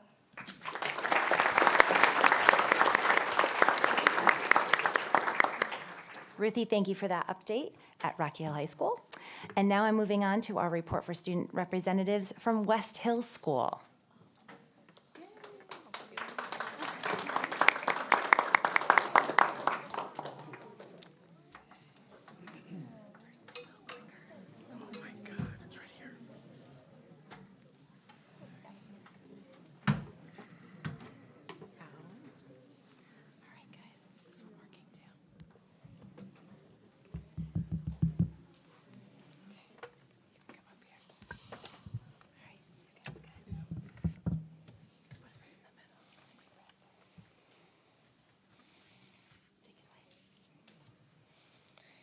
Good evening, members of the Board of Education Central Office staff. My name is Savannah. And I am Marsh. Thank you for allowing us to share what has been happening so far this year at West Hill. It has been a very busy year with lots of learning and some fun mixed in. In January, we had our snowball dance. We dressed up and danced in some of our favorite songs, got snowflake tattoos, and drank hot chocolate. Even the West Hill Mustang made an appearance. On February 4th, West Hill School participated in the Global Day of Play.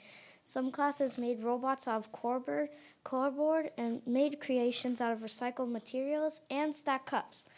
My favorite part of that day was when I was building houses with my friends for our keychains. What about you? My favorite part was making a house for Cam's guinea pig. On February 14th, we had an event called RHPS, Cares for Our Concierge Families. There were lots of yummy food and really fun and exciting games for everyone to enjoy. It was a fun and exciting day. Classes celebrated the 100th day of school in February by decorating shirts with 100 items and parading around the school. Some classes and teachers dressed up as if they were 100 years old. On Monday 2nd, we celebrated Read Across America Week. And one book this year, our district picked the books by the author Jory John. We read fun books like The Bad Seed, The Smart Cookie, The Good Egg. Our third grade teachers even dressed up as the books too, we also got to dress up as our favorite storybook characters, which was really fun. Did you dress up? Yes, I was Annie from the Magic Tree House. This year, students from Rocky Hill High School volunteered to be mentors for some of our students at West Hill School. When the mentors visit, they read books with students, play sports, and play fun games together. We also got a special sneak peek of the Rocky Hill High School's production of The Little Mermaid. The students performed a few songs from the show and answered questions from the audience. It was really fun and exciting to watch. We also had a really fun assembly called the Safari Laser Light Show. We learned about different animals and creatures that lived in parts of Africa and South America and the ecosystems where they live. One of the coolest parts was seeing the colorful lights shining on the ceiling while listening to fun music. On St. Patrick's Day, a mischievous leprechaun visited our school. He left glitter all over the floors and even used some of our toilets. We also celebrated by wearing green that day and listened to Mr. Nelson sing a song for St. Patrick's Day that morning. For Earth Day, our Earth Warriors Club held a bottle drive and collected over 11 bags of bottles and cans. At the end of April, we had a meet and greet with the Blue Pat Therapy dog named Walter. He rested on his blue mat while we cuddled with him, pet him, and took a lot of pictures with him. We could even buy stuffed animals that looked just like Walter, which was really cool. We also had our first ever color run last week. That was so much fun. Our school raised $13,630, which means we raised enough money to have our very own Blue Path Therapy dog at West Hill next year and some other fun things for our playground. Last week, the second grade performed for both our school and their parents and held a chorus concert. The same night, we had our school-wide art show with a big theme of The Sky is the Limit. There was even a whole hallway with black lights and glow-in-the-dark paints. We still had so many fun things to look forward to before the school year ends. We have field day, our quarter concert, field trip to the Dinosaur State Park, and a trip to see the Noob and Bees game where the third graders will sing the national anthem. Thank you again for inviting us here tonight. We all hope you had a fun and relaxing summer, and congratulations and best wishes to Dr. Zito on his upcoming retirement. Lastly, we would like to give you a special gift for all of us.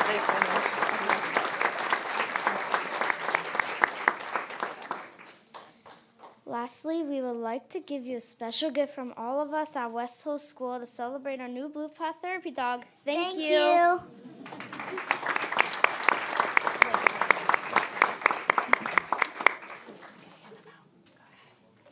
Thank you, friends from West Hill. We enjoyed that presentation.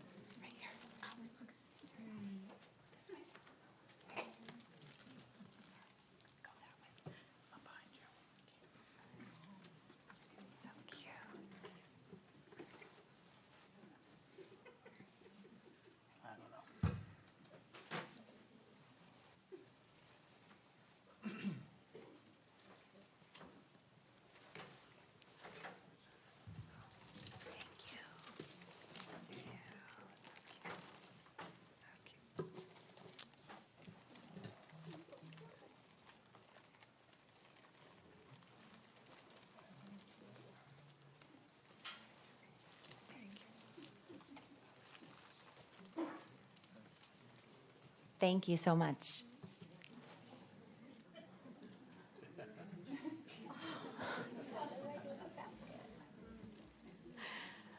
Moving on to agenda item number 4, with district celebrations, I'm going to turn the microphone over to Mr. Kosker, who wants to speak about unified sports.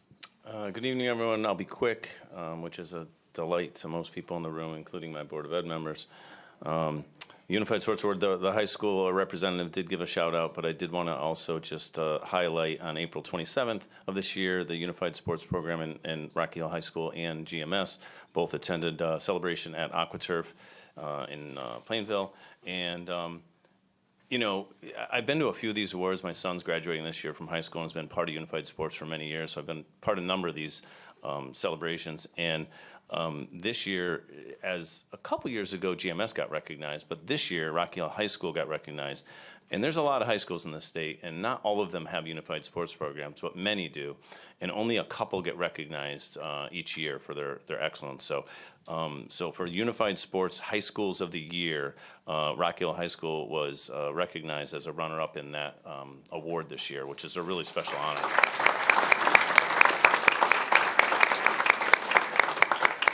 And I'll just say quickly, they have 3 seasons of sports: soccer, basketball, spring they do cornhole mostly, a little bit of football, flag football.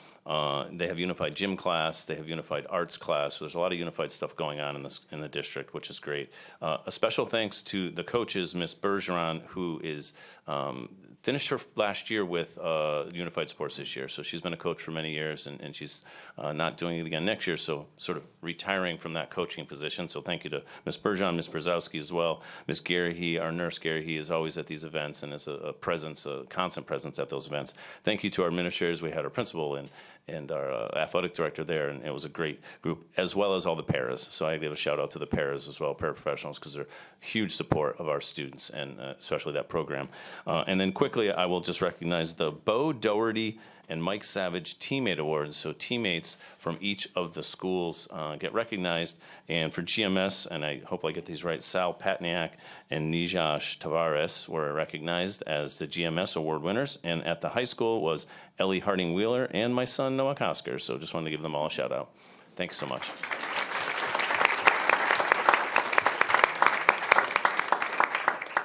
Thank you, Mr. Kosker. Moving on to our civility awards, we are going to start with Rocky Hill High School, and I believe Mr. DeCarly is coming up. Thank you. Good evening. More awards, and we'll continue the momentum, hopefully. So I want to start out with a couple things before I get to the 3 winners this month. We actually had a 4th. We're going to honor them in a different way. There's just so many great things and so many great students that we have. So when the civility program started, Mr. Foti was at one of the principals' meetings, and they were discussing divvying up the civility awards each month, different schools for different months and things like that. And Mr. Foti said, you know what, just put us down for every month.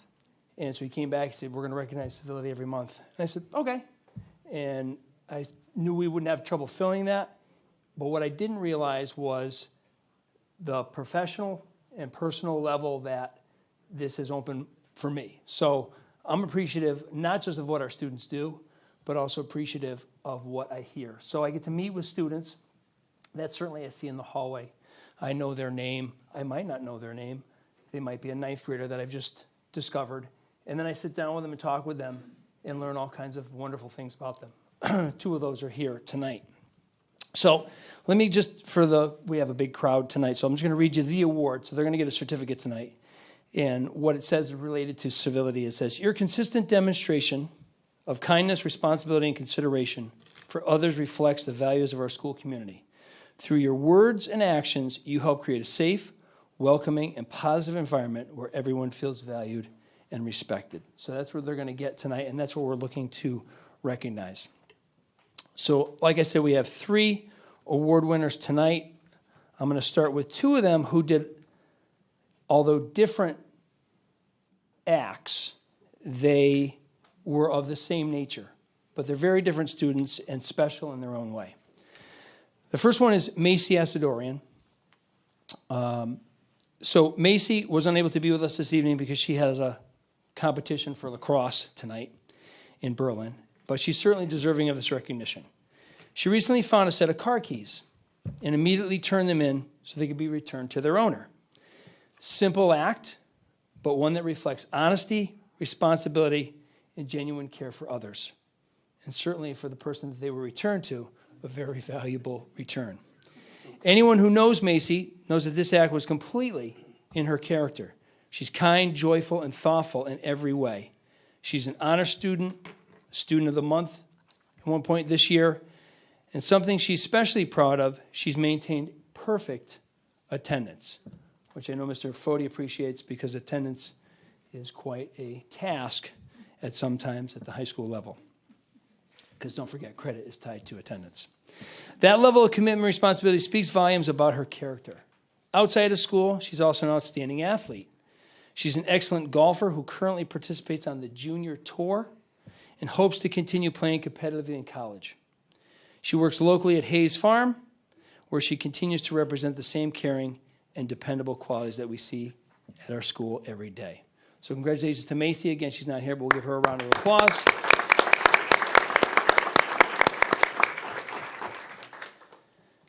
And of a similar act, similar nature, we're going to recognize Subhanjit Malik. He's here tonight. He's in the back. You can come up if you'd like.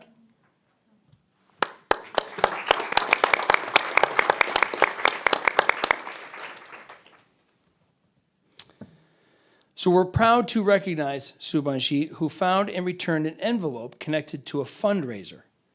Once again, this was an act that demonstrated honesty and integrity without his hesitation. How we found out who was responsible was that I was alerted by a staff member who saw him but didn't know who he was.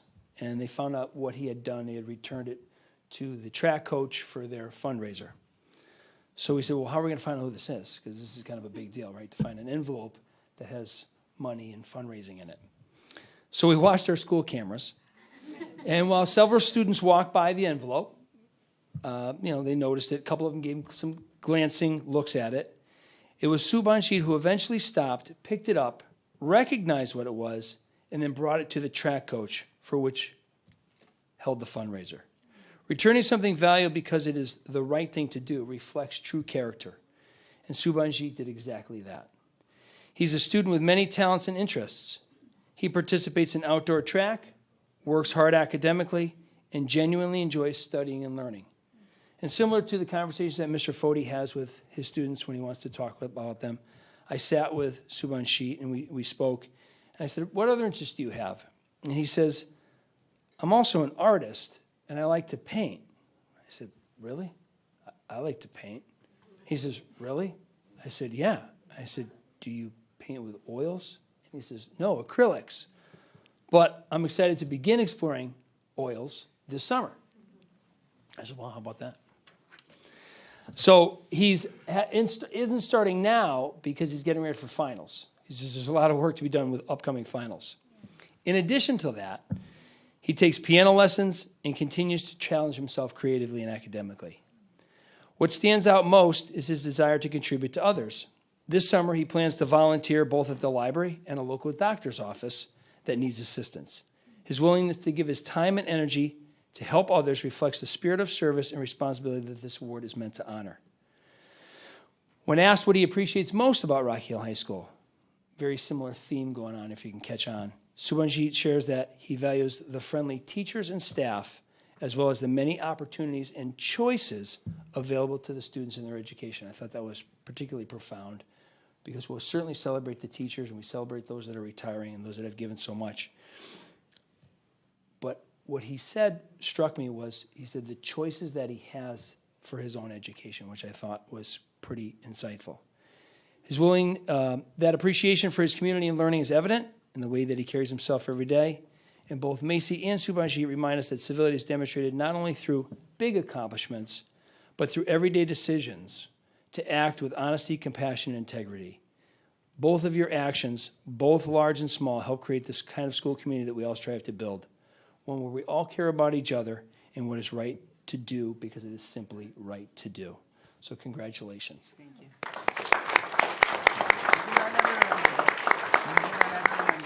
Wait a minute, you don't remember. That's true. Congratulations. And I have to add this too. When I spoke with him, he said, I don't even remember doing it. I should have mentioned that earlier. So he really is truly phenomenal. This next student, I'm particularly proud to present an award to, Dina Umosa. She's here. Come on up.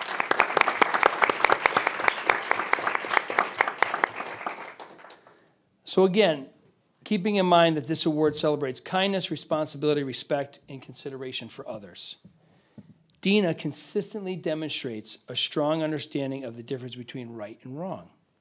She possesses a genuine sense of decency, fairness, and integrity that is evident in her everyday actions.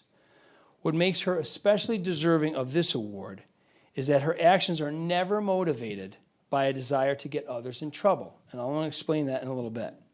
Instead, they're guided by compassion, respect, and a sincere concern for the well-being of those around her. So one day, Dina comes up to me because she noticed in the cafeteria that several students had left their lunch table at the end of lunch, and they left some trash behind. And she said to me, she said, Mr. DeCarly, that's not right, and it's not fair that the custodians have to pick that up. And I was, absolutely, you're absolutely right. She understood that their work was already incredibly hard. And she also understood that doing the right thing means taking actions and responsibility for her own actions. And those students didn't show responsibility for their own actions. And so, again, her motivation was not to get them in trouble, nor did they get in trouble. It was simply that you knew what the right thing was to do. And that meant a lot when you came up to me to tell me that. On another occasion, Dina informed me that some students were using some inappropriate language toward another student. Again, her concern was not about the consequences or for them to get discipline. Her concern was that the student was being spoken to in that manner, and that she worried that someone could be hurt, have their feelings hurt, or they could be made to feel less valued. That is civility. That is what we're talking about. So these moments may seem small to some, but they speak volumes about Dina's character, and I'm extremely proud of you. Beyond the classroom, Dina's been involved in unified sports. She's looking forward to participating again next year. She was very busy this year, wasn't able to participate, but she's certainly looking forward to it next year. She enjoys the friendships that she makes through the program, and appreciates the support and encouragement that she receives from others, and the help that the staff gives her during that time. She has deep values with her family commitments, enjoys spending time visiting with them. She enjoys fun, and I like this. She said, I enjoy listening to music, but good music, like respectable music. Like good music for our school. Right, good music that can be listened to at school. So I added fun, respectable music. She brings a positive energy to those around her. When asked what she likes about Rocky Hill High School, shocker, she shared that her teachers are the ones that are always helpful and support her to be a good student. I think that answer says a great deal about her gratitude, her humility, and appreciation for others. So again, when we talk about civility, we often speak about creating a safe, welcoming, and positive environment where everyone feels respected and valued. And by far, Dina, you exemplify that commitment each and every day. You represent true respect, empathy, and the understanding that every person deserves dignity and kindness. I couldn't be more proud to present this award to you because you are a positive example of our school community, and your actions remind us that civility is not simply about words, but it's about choosing to care for others, stand up for what is right, and help create a community where we all belong. So congratulations. Tina.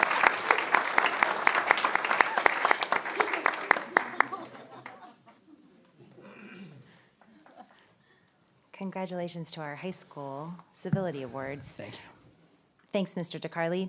I'd love to call up West Hill School, Mrs. Quinn and Ms. Fosher. Thank you for coming tonight. Thank you very much. And thank you, Rachel, for your suggestion about an additional field trip for grade 2. Noted. Each month, we have 40 students across our school who are recognized for consistently demonstrating respect, kindness, empathy, and inclusivity towards others. I'm proud to shine a positive light on 2 deserving third graders who received this recognition this year at West Hill School. First, I'd like to welcome Camden Galusha. Let's give him a round of applause.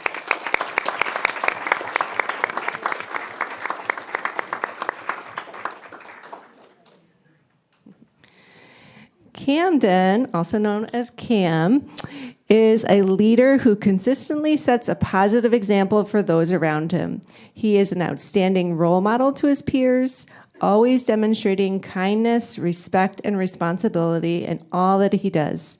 Camden is a true team player who encourages and supports everyone around him, helping others feel included and valued. He consistently follows our expectations, treats others with kindness, and leads by example both inside and outside of the classroom.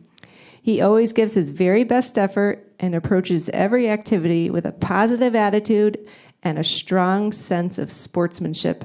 His caring nature and ability to be a great friend to everyone make him a valued member of our school community. We are so proud of you, Cam. Way to go.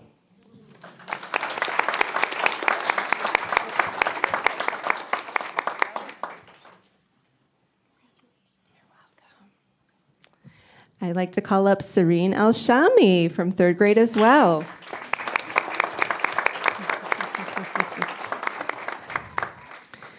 Serene consistently demonstrates kindness, respect, and compassion toward both her peers and teachers. She comes to school each day with a positive attitude and a readiness to learn, while also encouraging and uplifting those around her. Serene is a true upstander who helps create a welcoming and inclusive classroom environment where everyone feels valued and supported. She looks out for her classmates and consistently makes thoughtful, responsible choices. Serene is deeply committed to her learning and takes pride in doing her best. She's an actively engaged student during lessons, participates in classroom discussions and activities, and puts forth strong effort both at school and at home. Her dedication, positivity, and strong character make her a wonderful role model for others. We're very proud of you, Serene. Congratulations.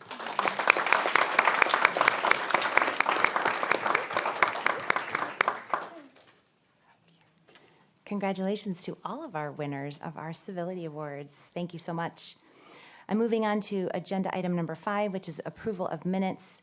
I'm looking at April 23rd, Board of Education meeting, April 28th, Board of Education Facilities Committee meeting, April 28th, Board of Education Policy Committee meeting, and April 28th, Board of Education Special Education Committee meeting. Do we have any additions, deletions, or changes to the minutes?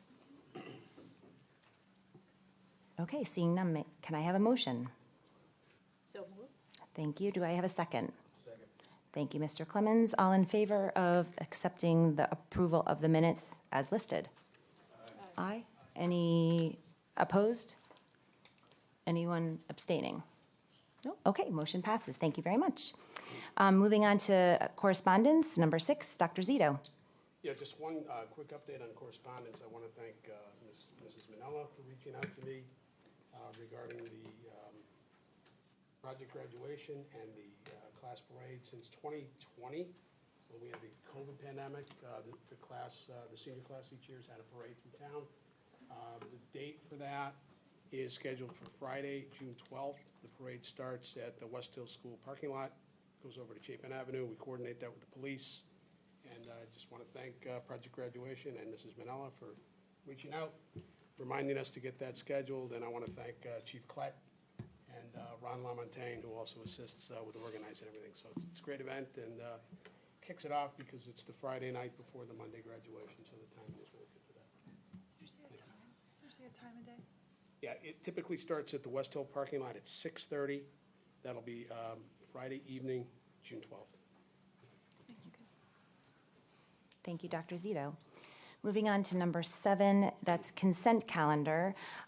We had an approval of the Sodexo food service contract. However, that is still in conversation right now for that contract, so I'd like a motion to table. Motion to table the approval of the Sodexo food service contract. Do I have a second? Thank you, Ms. Minella and Ms. Morfea. All in favor of that motion to table? Aye. Aye. Any abstentions or objections? Okay, very good. Motion passes. And I was trying very hard to get to this presentation and still have a full house. I'd really like to call up Ms. Antol and the high school students to talk about the greenhouse and hydroponics. We're so happy to have you tonight.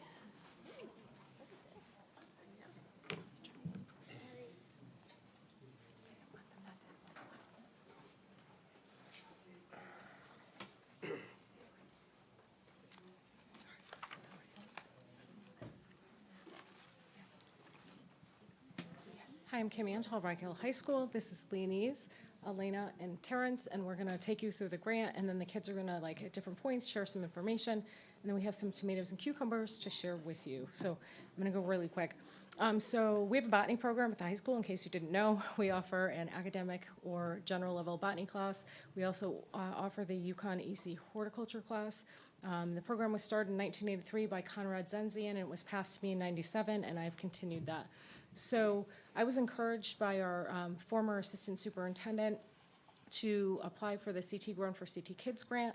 We received a grant in 2024 for $34,000. And then Matt Tobacco and I got together and schemed up a grant for renovating. And so we received a grant for $74,000 for education, efficiency, and endurance. Because as I explained to the state, we're doing a really great job at the high school. We just need a little bit of help to continue doing great things. So our highlights were updating the greenhouses. They added stabilization wind braces. They added roll-up sides, which means the greenhouses are cooler and the kids are way happier in there. But also it allows for better control for growth.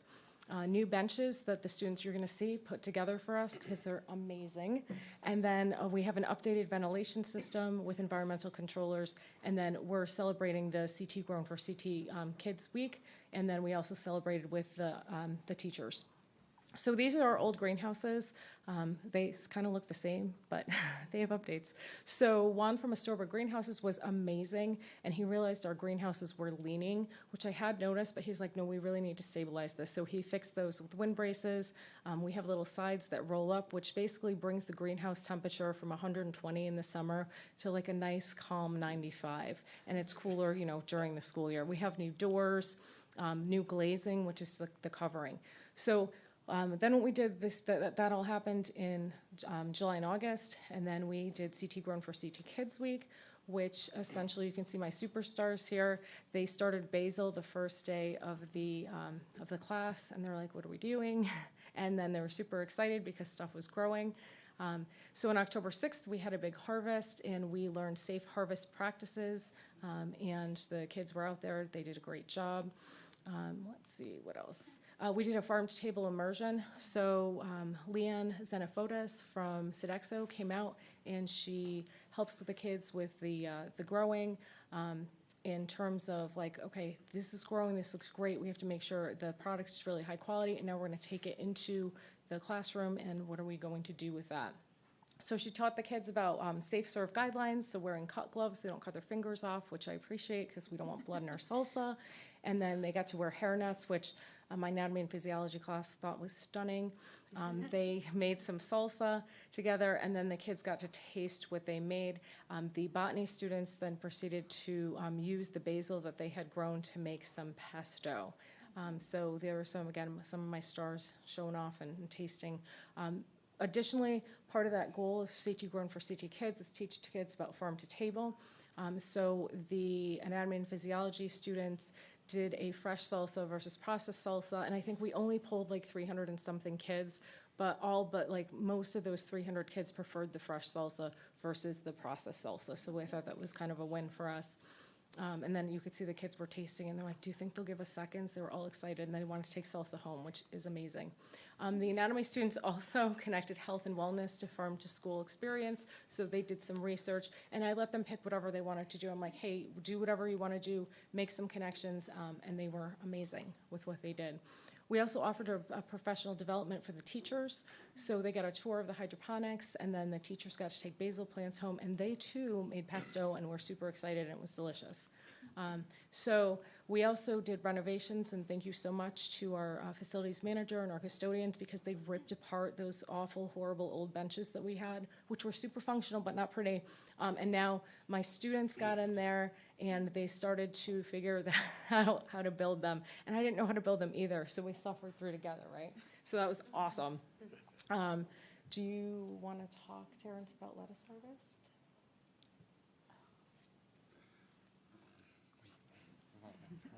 Yeah, how do we, what did I make you guys do to harvest the lettuce?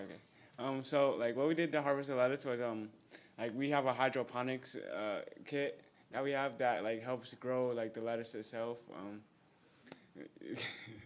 That's what we. And what do you wear? What did I make you guys wear on your hands? We also wear gloves just to keep the lettuce clean and stuff and clean keep the lettuce clean basically. Absolutely.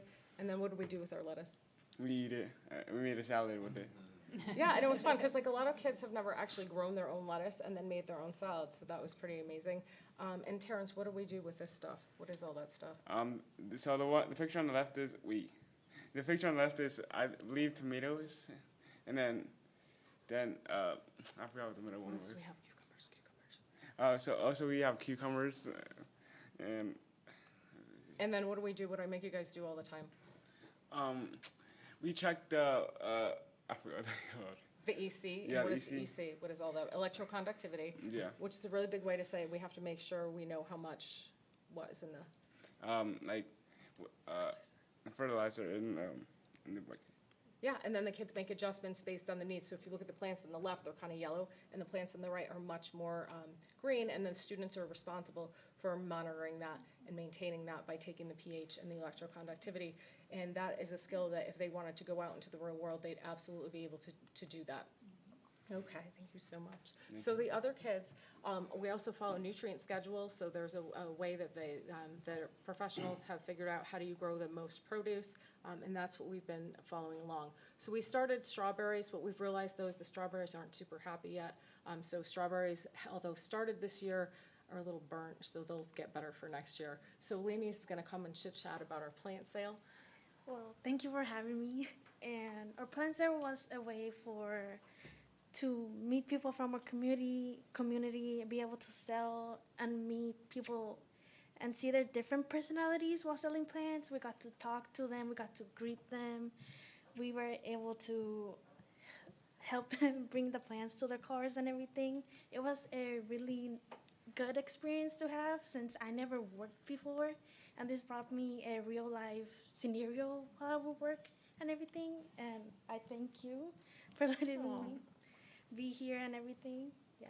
Yeah, and when you saw the plants in the greenhouse, it's a team effort. So the kids are out there with us, and we're all working together, trying to figure out how to get the plants to grow, and they have to label. And it's a learning experience. Like for me, I've done it for a million years, but I have to remind myself that every year is brand new and exciting for them. I also teamed up with Mr. Wazanko this year. And you could see Terrence there as a rock star selling. And the kids in ceramics made pots, and we put herbs in the pots, and we came together and we did a little fundraising for the art department for their art club and also for the botany. So that was kind of a nice addition. The next thing that we've been doing is cleaning up, because whatever you grow, you have to obviously clean up. And this is like my favorite picture out of this whole thing. When we first started, we talked about growing produce and having the school do it and bringing it to the food pantry. And so we just delivered our first box of cucumbers and tomatoes to the food pantry, which was like super exciting. And then oddly enough, 4 days later, I had enough cucumbers to donate again. And when I went back down, the woman from the food pantry said, "Oh, the cucumbers were totally gone," and people were really excited to have that. So I think that's such a gift for me to be able to share that with those people and also to share that with the kids. We also donate plants to the community garden. So we donate a bunch of boxes of plants, and they'll continue when we shut down our greenhouses doing the work to support our community like that. And we're also looking forward to completing our grant. So we have a shed that we still need to purchase. We have to work on those strawberries, and we also have to do some wiring and some electrical things. I also have Elena here, and Elena is actually an exchange student from Spain, and I just wanted her to briefly share her experience, because we've talked over the year, and Spain is, education in Spain in the US is a little bit different, and so it's been super exciting to talk about that with her. Yeah, so I came here to Rocky Hill 9 months ago, and when I came into the high school, I was surprised to not find not one, but 4 greenhouses in the school, which is something that had never crossed my mind, because it's something that we would never have in our high schools in Spain. So I knew that I would have to take that subject, and by now it's been one of my most favorite ones, because it's just so much fun, and we learn so many stuff. And not only we learn about plants, but also we have other experiences, such as that City Grown for City Kids, and being able to make our own pesto and like see the products of the things that we grow, and also having those plant sales and see like how people appreciate the things that we put so much effort into, and also that experience of interacting with different people, not only focusing on the growing plants, but also on more like the business. And the curriculum, I think, in this subject is really cool, because it's like really broad, and it covers are quite broad, like different topics, and I just think it's amazing. I think also Miss Antol makes the subject really fun and really interactive and amazing. So yeah, and I think in my class we're all like we're a team, right? So we support each other. So I think that also makes the experience better. Thank you so much. We do have a couple cucumbers and tomatoes, if that's okay, if you would like some. I didn't realize everyone was going to be here, or we would have brought more. Ms. Antle, I'm so impressed at everything that you've been able to have up and running, and I happened to go in. Just so you know, nothing has eaten my lettuce yet, so my plants are in the ground, but I had the issue with that, whatever ate my plants last year. Nothing yet. Everything is growing. My basil is growing. But it was just very impressive to even walk into the greenhouses and see everything up and running, and how beautiful everything looked. And to your students that came tonight, thank you so much for sharing with us everything that you've learned. We are extremely impressed. And with that, I am going to take a motion for a 10-minute recess that I know you've all been waiting for. Can I have a motion, please? Motion for a 10-minute recess. Thank you, Ms. Manella. A second, Mr. Addy. Thank you so much. All in favor? Aye. Very good. 10 minutes. We'll be back. I know. This is what I'm happy about.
All right.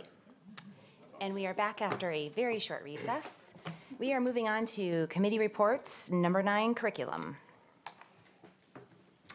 We have not met since last meeting. There is no report. Number 10, facilities. I just started eating a cucumber, so sorry about that. It's good. Went too quick. Yeah, that's right. Sorry, Ron, I wasn't ready. All right, so the Facilities Committee met on April 28th. There were really two things we talked about. The biggest one was this energy performance conservation program that we're considering. So we had a presentation by Energia, I think was the name of the company.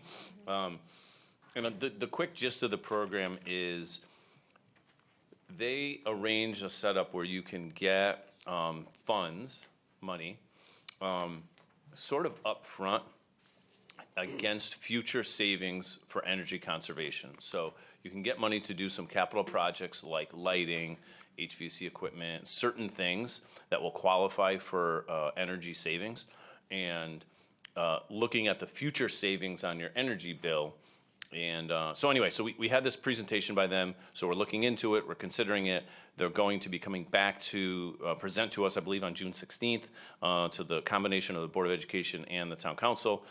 So combining those kind of savings that are possible across town buildings and facilities as well as school buildings and facilities. So it's sort of a combination of some quick payback items like lights and some kind of longer term doors, windows. So there's different things we could do. So we're going to look at the different options to optimize and hopefully get some funding in a different way. It's a unique way to get some funding for some of our facilities work. So that was the main piece of the meeting. And we also did a little bit of work looking at the CIP capital improvement plan, as that is, generally and always in flux, and that we'll be addressing that in the coming weeks, I believe, for another facilities meeting to talk and finance meeting based on how the budget plays out in the next few days. Thanks. Thank you, Mr. Kosker. Number 11, finance. Finance Committee did meet today, May 21st at 6:15. And what we did speak about is the non-lapsing account. And currently, there's state law, Connecticut General Statutes 10-248A, that permits a town board of finance to deposit unexpended funds from the education budget into a non-lapsing account. So back in 2023-2024 fiscal year, Section 7 of Public Act 2425 will allow the local Board of Education to make this deposit. Current restrictions in the law will continue to apply. One, that the deposited amount cannot exceed 2% of the prior fiscal year's education budget, and 2, any expenditures from this account are only made for educational purposes. And 3, any expenditure must be authorized by the town's Board of Education. So we plan to do a motion later on in this meeting. Very good. Thank you, Ms. Manella. Number 12, PNN. No report. Number 13, policy. The Policy Committee met on April 28th, 2026. We had one item on the agenda, which was to have initial discussions about the non-lapsing account, which we then referred to Finance, and you just heard Ms. Manella give a great update on that work. So that's all that I have. Your next meeting, I believe, is June 1st, correct? Yes. Thank you. Yep. Number 14, special education. Okay, the Special Education Committee also met on April 28th. There was a bunch of things we discussed. I'm just going to highlight some of them very quickly. And had a nice presentation and discussion on a lot of items. I'll start off with the SEED grant. So SEED grant is some money that the district gets from the state of Connecticut to focused on providing services for students, special education students, in the hopes of keeping them, the goal of keeping them in district and not outplacing them. So Rocky Hill right now is getting $93,000 this year, and I believe that's up to $105,000 or so or something like that roughly next year. I think I'm getting a nod from Jesse. So we're doing some things staffing wise this year with special education, including, well, we're looking to, we'll see how the budget shakes out, but special education supervisor, guidance counselor, social worker, some things that we're doing to really help out. There's been some great improvements on our time with non-disabled peers is a point I want to highlight. It's something I brought up last year, and we discussed at length, both in committee meetings and here in the full board. So there's been some different differences in the different schools, and time with non-disabled peers is the amount of time that students with disabilities who have an IEP spend with their non-disabled peers in classrooms. So we've done some great things in addressing some issues around that and in improving that.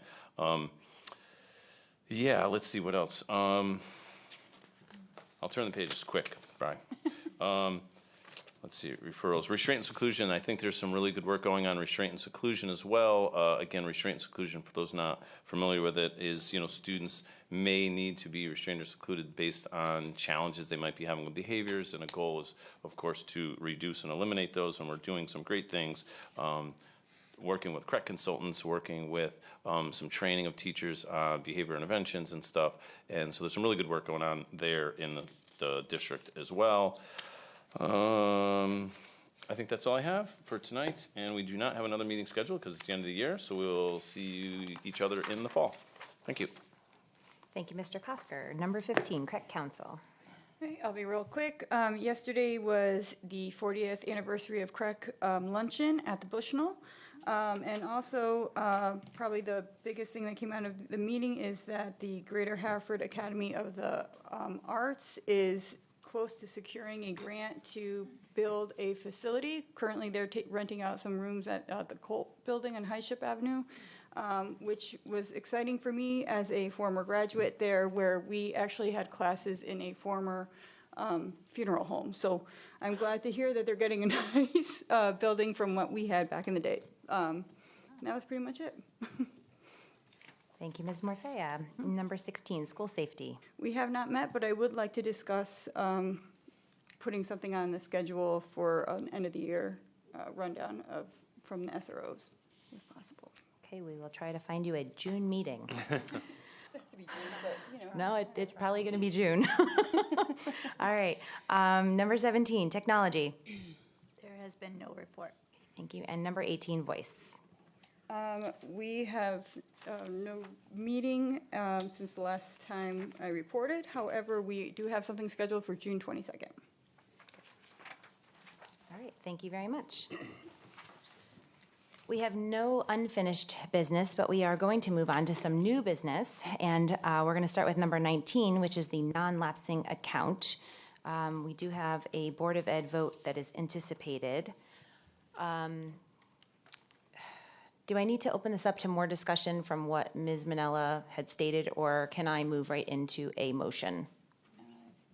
I think we good? Okay, beautiful. I'd like to open up to a motion. Motion to establish and authorize use of a non-lapsing education account? Yes. Second? Yes. Okay. So move that the Rocky Hill Board of Education direct the administration to establish a non-lapsing account in accordance with Section 7 of Connecticut's Public Act 24-45, subject to the following conditions. Deposits into this account cannot exceed 2% of the prior fiscal year's education budget. Any expenditure from this account may only be used for educational purposes, and any expenses from the account must be authorized by the Board of Education. Last chance for any other discussion. Oh. So, yeah, all right, so I'll have you go back, because Amber had jumped in and seconded it before the motion was read. That's why, it's okay. I'm going to say that we're going to hear a second. Second. Thank you so much. Okay, last discussion. Anyone? No, we're good? Oh. My mic's not on. There we go. Again, just to clarify, because the motion was read and it was very clear, but it's maybe hard for people that never heard of this before to understand what it is. It's just us opening an account, and if I misspeak, Dr. Zito, please correct me, but it's just for us, the ability to open an account. This is not us funding in any way.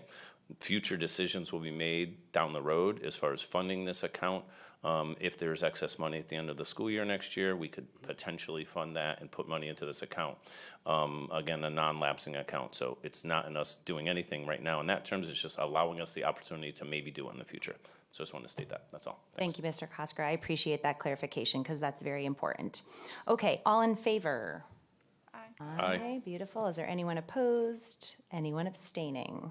No. Okay, motion passes. Very good. Thank you so much. All right, moving on to agenda item number 20, which is the Public Act 26-1, Section 9, which is funding for high acuity school-based mental health programming. And we had listed a presentation by Effective School Solutions. However, they were not able to join us this evening, and so we are going to move that presentation to June. However, I'd still like to have, I guess, am I starting with Dr. Zito speaking first or Mr. Kosker? Who would like to jump in and Do you discuss? want the abbreviated summary or the long summary? I want the abbreviated summary, please. Dr. Zito We're can going to start. lean to you. Go ahead, Dr. sir. Zito.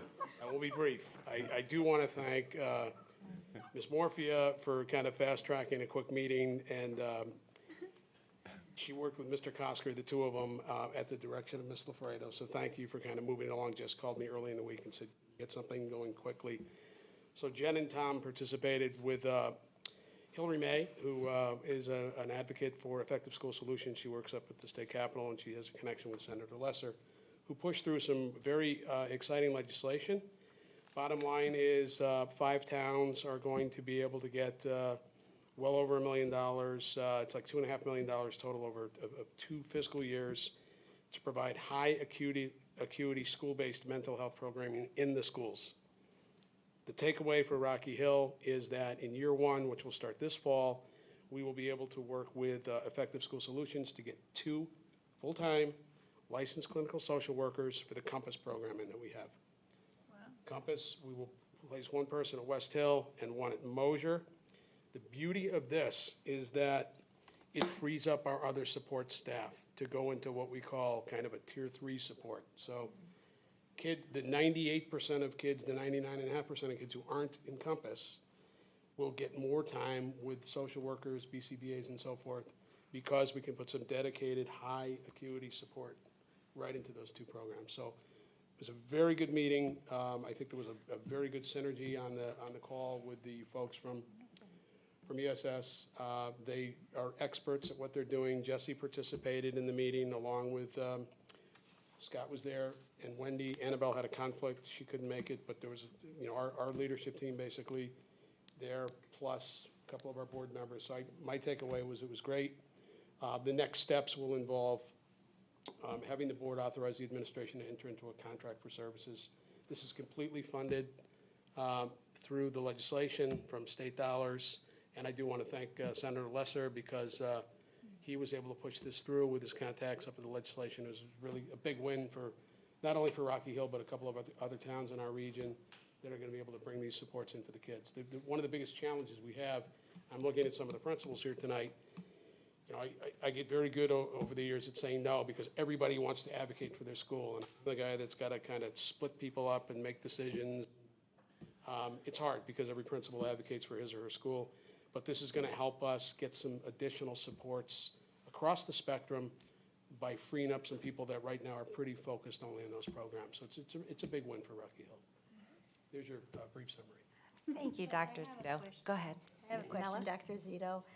Now that Mrs. Cohen is retiring, so these are 2 additional. Yeah, they're social additional. workers. This is not to supplant, that's very important. This is above and beyond, and these individuals will not be employed by Rocky Hill Public Schools. Okay. They will be employed by Effective School Solutions. Okay. They work about 30 minutes beyond the contractual day, these 2 social workers, for the school day, and there's also a night a week where they do family counseling, each one. So they will partner with us, much like the way our SROs are not technically employed by the board, but are an integral part of the school fabric in the schools. These folks will be employed by ESS, but we will have, we will be involved in the hiring piece and selecting, just like we do right now with the SROs. We're involved when an SRO is brought into the schools, but they will have a separate employer, so they will not be bound by the teacher contract in terms of hours, and they will be doing a night of family counseling. 1 night a week, which is really huge. Berlin has something similar going on right now, and I just think this is going to be really positive for these families. That's great, thank you. Jess, if I might just, I'm sorry, can I just have, just Now, cover anything I didn't. cover, yeah, just very briefly, no, he did a great job covering it. It's a really interesting program. Again, this is helping out really high need students who take, often in a lot of things, it's like 10% of the students take 80% of your energy, right? So that's really trying to take some of those students that have high needs, high support needs, and helping them out. But they do offer individual therapy, group therapy, family therapy, some of these weekly, some of these bi-weekly, caregiver support groups, like things that are sort of, tough for a school to do sometimes, right? With our staffing, we're really tight on staffing in this area, so it really is going to increase some of those things. They will also respond to urgent interventions as they're needed. If a student is in some sort of crisis during the school day, they will be there to support them. And again, licensed clinical social workers. So it seems like just a real home run all the way around. And so yeah, that's all. Just wanted to add those few things, but I think it's going to be great for our schools. I just wanted to. Yes, go ahead. That sounds like an amazing program. It's exciting. I believe you said it's for West Hill and for Mosier. Yeah. Is there any opportunity for families of Stevens to do the family counseling or anything the evening? I would say probably not right now, because what was described to us was that each of these people will have a max caseload of 8 to 10 roughly, maybe 10 kids, and they're going to be focused on those programs. But like I said, the beauty, and Tom alluded to it too, is it frees up the existing staff. So for example, right now we have a social worker who's split between the Compass program at West Hill and the middle school. Today I wrote a letter to assign her full-time to the middle school. Oh, excellent. That provides more support for the kids at the middle school because the Compass program is getting their own social worker. So that it's that kind of overflow effect. Yep. We have a part-time BCBA right now who only gets a day and a half a week at Stevens. We're going to be able to free her up, and she'll have more time at Stevens because of the additional support we're able to put into Thank you West for Hill. that. So that's a good way to think about it. It does kind of spread the wealth to the other buildings. Excellent. Thank you. Ms. Morfea. I just wanted to quickly, just again, thank Senator Lesser for this, because this is something that wasn't offered to all the districts in our state. And we are one of the districts that was chosen, and we are grateful that he listened to our concerns and what we need and got this legislation passed for us. Go ahead. I just also want to thank Senator Lesser, because it's just a call to the state's need for mental health right now across our school districts. And if you don't have children in the district, I don't think people really understand that our children really do need this, especially after COVID. I feel like mental health cases have risen, and I think this is going to be beneficial for the whole district. Thank you so much. Dr. Nozick, did you have a statement or comment? I just wanted to mention, because we did hear, West Hill, and the question about Stevens, is a good one. Because this is working with the Compass program, it does serve, the Compass program, although housed at West Hill, does have students from both Stevens and West Hill. So there are Stevens families that will benefit from this as well if their children are in that high needs program. Thank you for that comment. And it's positioned in Mosier too. So it's another one in Mosier, so. Yeah, that's a good point. Just one question, just one clarifying question. This is a 2-year grant? Yeah, so what was shared with us yesterday is that the funding is definitely locked in for the first year. They still have to work through some legislative hurdles for the second year, but very optimistic that year 2 will get ironed out. But they were doing, Hillary was very clear about that with us, that they're still working through some hurdles on year 2. Not necessarily obstacles, but just the legislative process. Yeah, it was originally this school year and next school year, and they were slow on getting the whole thing rolled out, so this school year kind of didn't really happen. Well, that was my initial frustration when I got the information about the bill, because I got a call from the Newington superintendent. She said, Yeah, because they're running the program, right? Right, this is coming down the pike. Yeah. I said, the first year, we're just getting this now, the fiscal year ends in 6 weeks. Right. So They didn't they're release the money pushed until like March of this year, so they're it's really, trying to push it into a second year, so I'm pretty sure it's gonna go for a they just got to change some stuff to make it the following 2 years, that's all, yeah. Thank you.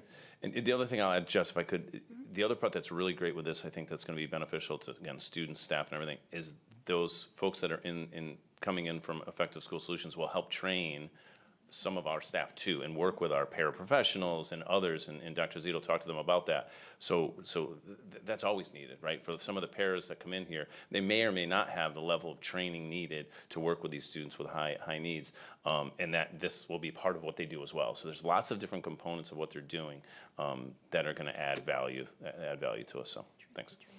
Super. Any other questions, comments? The only other comment was we've invited them to come to the June board meeting and present. So they indicated they'll have a representative from the Collective School Solutions here at the June meeting. Super. Perfect. Great. I look forward to hearing more. All right, moving on to agenda item number 21, which is the appointment of the Board of Ed to serve as a search committee to address the interim superintendent, successor superintendent, director of human capital and leadership development, and special education supervisor. So this was suggested to us by a council that we appoint the Board of Education as a personnel search committee. And so I need a motion. Motion to appoint the Board of Education to serve as a personnel search committee. And I'm going to have you read that motion, and then I'm going to take a second. Okay. Go ahead. So move that the Board of Education appoints its members to serve on a personnel search committee in accordance with Connecticut General Statute Section 1-207 for the purpose of conducting a search for interim superintendent, superintendent of schools, director of human capital and leadership development, and special education supervisor. Okay, now do I have a second? Second. Thank you, Ms. Morfea. Is there any discussion from the board? Okay, all in favor? Aye. Any opposed or abstentions? Okay, motion passes. Thank you very much. I will talk a little bit more about this personnel search committee in my board remarks, chairperson's remarks at the end. The only other thing I did want to say about this is that there does need to be a chair of this committee, and I am going to be serving as the chair of this committee. So I just wanted to let you know that in full transparency. Okay, moving on to agenda item number 22, interim assistant superintendent for personnel and student services report, Dr. Diaz. Good evening.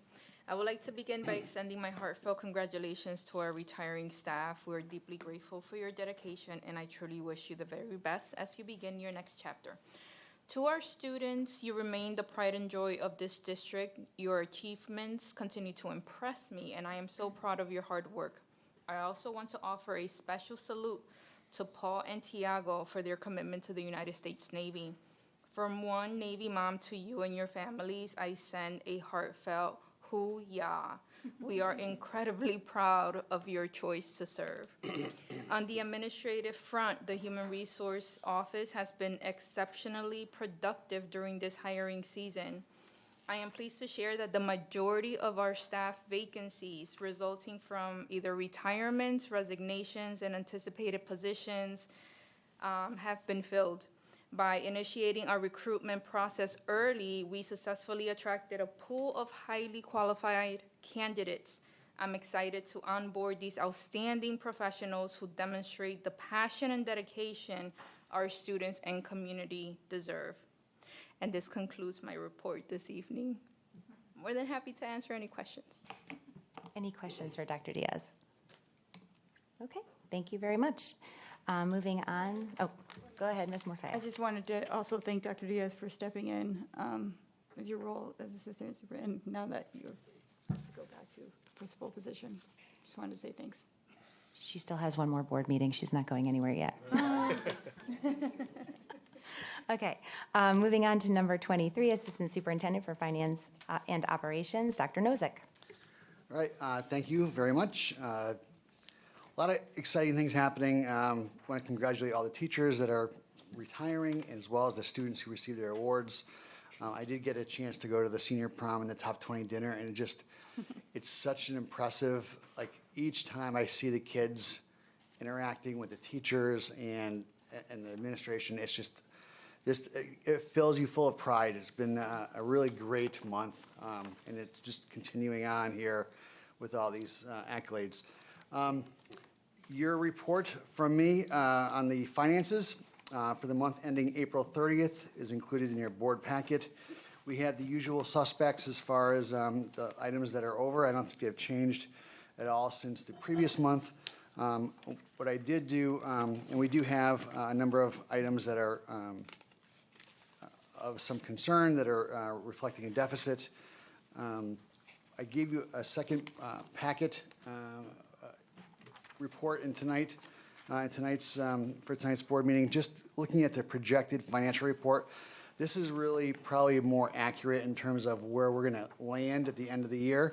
So as you can see through it, if you go through it, we're probably projecting a roughly $183,000 surplus at the end of the year. So that's about 99.67% of our budget. So we're right there. It's, you know, it could vary a little bit. I'm looking at it pretty much on a weekly basis now. The report that you have, the projected financial is actually from May 12th. That's when I ran it and then did the calculations. We do have some funds coming in still from excess cost, but we also have some outgoing larger expenses as well.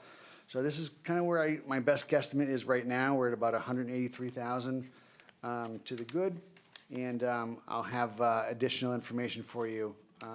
We can probably send it out maybe with Dr. Zito's weekly updates, maybe every other week or so, just to give you an idea of where we're going to land at the end of the year. Thank you, Dr. Nozick. Any questions or statements for Dr. Nozick? No one has questions? I do have, all right, so I do have one more thing. The National School Lunch Program is periodically reviewed by the State Department of Education to ensure the district is operating the program in compliance with federal and state requirements. The CSDE was here on site May 5th through the 7th conducting an audit, or as they like to call it, a review.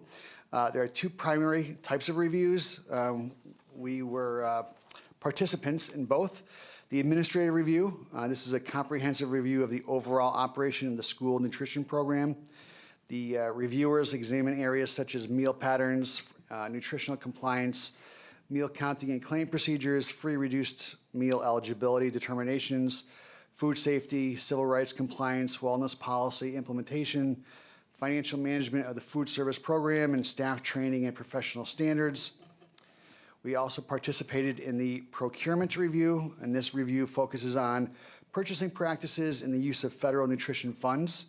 The reviewers examine purchasing and bidding procedures, vendor quotes, bid documentation, contract management and renewals, compliance with federal procurement regulations, use of food service funds, Buy American compliance, conflict of interest and code of conduct policies, and record keeping and documentation supporting purchases. Together, these reviews help ensure the district is operating the nutritional program responsibly, transparently, and in accordance with federal and state regulations. I'm pleased to report that the reviews went very well. Jennifer Bove, the lead reviewer, wrote the following after our exit interview. It was a pleasure visiting Rocky Hill Public Schools. All staff were welcoming, engaged, and responsive. The district did a great job compiling all the required documentation, and their organization and attention to detail were greatly appreciated. It should be noted that the food service director, central office secretary, and assistant superintendent are all new, and it was impressive to see their commitment to understanding all the regulations and operating a compliant, well-run food service department. They were eager to learn and responsive to all feedback, and it was clear they had spent a great deal of time learning their roles and working together to make this a successful review. I enjoyed visiting Mosier School. That was their on-site visit, and spending time with the food service team there, who did a great job servicing students with care and kindness. It was wonderful to see the close and respectful interactions between the staff and the students. They are a great team, and their care and dedication to the students in the program are evident. Thank you to the entire food service team for all you do. A hungry child cannot learn, and there is no more important job in our schools than nourishing children so they are ready and able to learn. And that was from Jen Bove. That being said, we have 5 items to address from the procurement review and about a dozen items from the administrative review to correct and submit, one of which will be brought to you through the upcoming policy subcommittee, as one of the corrections involves adding some language to our meal charging policy. So that those are the types of things that they look at, and any changes like that I'll bring to you. I think we have one in early June, and so I've already created a draft, the needed language, and we'll share that then. Very good, thank you. Any other questions or concerns? All right, very good. Thank you so much, Dr. Nozick. Moving on to agenda item number 24, Assistant Superintendent for Curriculum and Instruction, Ms. Durand. Good evening, everyone. It truly is the most wonderful time of year in a school district, and much of my report is to highlight the wonderful things. So I'll start with the fact that May was a wonderful opportunity to celebrate and honor our dedicated educators for Teacher Appreciation Week. Each school in our district received a special breakfast provided by the Board of Education, and on behalf of our entire district, we extend our heartfelt gratitude to the board for your continuous and generous support of Teacher Appreciation Week. Also, the Teacher of the Year process is well underway and represents a special time of year for our staff. Each school has selected their building Teacher of the Year, and these exceptional educators will be formally acknowledged at the June Board of Education meeting by their respective principals. Additionally, our district selection committee will be meeting on June 1st to determine our district Teacher of the Year. This recognition celebrates the outstanding dedication our teachers demonstrate to our students and families throughout the school year.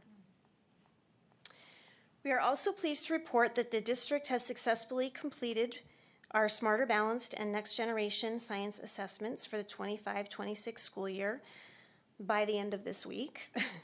Schools are currently working on completing our Dibble State Reading Assessments, iReady testing for reading and math, and high school AP testing. The staff members will be meeting with their evaluators to review their end-of-year evaluations between now and the end of the school year. These sessions will provide valuable opportunities for teachers to showcase their professional growth and new learning throughout the year, share the action steps that they undertook to achieve their professional goals, and reflect on their contributions to student success. This will be the end of our second year in the new evaluation system that focuses less on student performance and more on educator learning and growth. I'm actively working to complete and submit reports and evaluations for all state and federal grants overseen by the Curriculum Office. These submissions are due within the next few weeks and are essential to maintaining our grant funding and accountability requirements. In closing, I would like to recognize and acknowledge our staff who were honored earlier this evening on their well-deserved retirements. Listening to the impact that each of them has had on our students and families is a testament to the dedication that our staff brings each and every day. I want to thank each of them for their positive impact that they have made over their combined years of service. I'd also like to acknowledge all of the incredible students who were recognized this evening. They exemplify what makes Rocky Hill so incredible. And lastly, I want to thank our two Rocky Hill High School students, Paul and Tiago, who will be serving our country.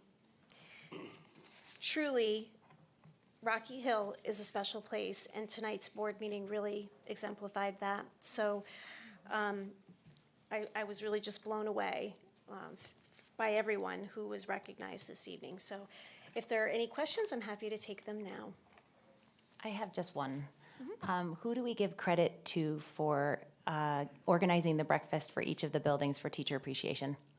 That would be Sandy. I figured it was Sandy. Sandy, I just want to let you know I received numerous emails from teachers thanking us for a beautiful spread. And I just want to thank you for taking care of our teachers on behalf of the board. Thank you, thank you, thank you. All right, any other questions? Okay, very good. Thanks, Ms. Durand. All right, moving on to Superintendent's Report, Dr. Zito. Thank you. Most of the points have already been made. I'll just echo Wendy's sentiments and also Annabelle's and Scott as well. Principals are all here tonight. This district has a lot to be proud of. We have really good families in Rocky Hill. You saw kids who kind of represent all of our students, a big cross-section of of kids throughout the grade levels. Great speakers, high achievers, good citizens. It's very important.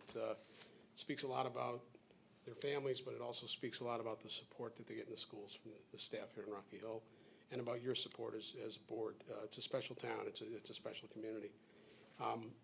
You know, the retirees, I'm proud of them, and I'm thinking, I'm going to be leaving with most of these people too at the same time. So it's a great group. You heard some, you know, people that really, really have put their heart and soul into this school district for many, many, many years. Talented people, great people, and I wish them all well. A couple of other just kind of quick items. I talked to Ms. Lafredo. We need to have a special meeting on June 1st. And we're going to back that up with the policy meeting, which we already have scheduled that evening. The purpose of that special meeting is to do, if you remember last year in early June, we had a special meeting to talk about the reduction. So the town council adopted our budget about 8.5 something %, so it's a cut of $250,000. We will come in with a recommended plan, just like we did last year, with a goal of minimizing disruptions to the board spending plan. I think, you know, given the fact that we have a pretty decent balance coming down the pike, that might, like we did last year, we will come to the board with an idea about pre-spending and looking at other ways so that we can minimize any impacts on staffing. I'll try to eliminate impacts on staffing. So that'll be presented to the board, and obviously you'll make the final decisions at the special meeting. If you followed along with the budget process, the CIP recommended by the town manager was for $500,000. The council reduced that as well by $200,000. So the second item for that special meeting will be to look at the $300,000 CIP and other funding. We know there's a possibility of money coming in for kind of a Stevens School, kind of a nebulous project, $80,000 for West Hill to do some work over there. Ron has identified about $129,000 for DRIP funding. So there's a variety of buckets of money that are earmarked strictly for facilities. So what I'd like to do on June 1st when we meet is get the plan locked in on how we're going to deal with the $250,000 reduction, and lock in a plan on how we plan to spend the money moving forward. I think it's important to accomplish that evening. So I apologize for adding all these meetings. Jess and I are pretty much texting it at least every other day with other assignments and responsibilities and meetings that we need to deal with. So, but that's an important thing to get that done, because it helps us lock our staffing plan into place, because there's a lot of moving parts. I don't think the $250,000 reduction is going to have a major impact on staffing, because I think we can accomplish it without disrupting the board's plan, which I think is a good thing. In terms of other kind of dates coming up quickly, June 10th is the middle school 8th grade celebration at the high school. That's a great opportunity every year as those kids get ready for high school. We talked already about the car parade, which we, again, Maria, thanks for reaching out, because Chief Klett was great. He's like, hey, this is good. I said, yep. I said to him, I think this is a tradition that's never going to go away. It started in COVID, and every single class since has wanted their car parade. But like Chief Klett said, it's an easy lift for the town. It's a half an hour. The kids decorate their cars. They leave from West Hill. They end up at Chapin. It's safe. It's fun. People line the streets. So that's set for that evening. And then the big night is graduation for the high school seniors on Monday, June 15th. So, and again, a special shout out to Tiago Pereira and Paul Cristalli. That's Paul's uncle was my next door neighbor for many years.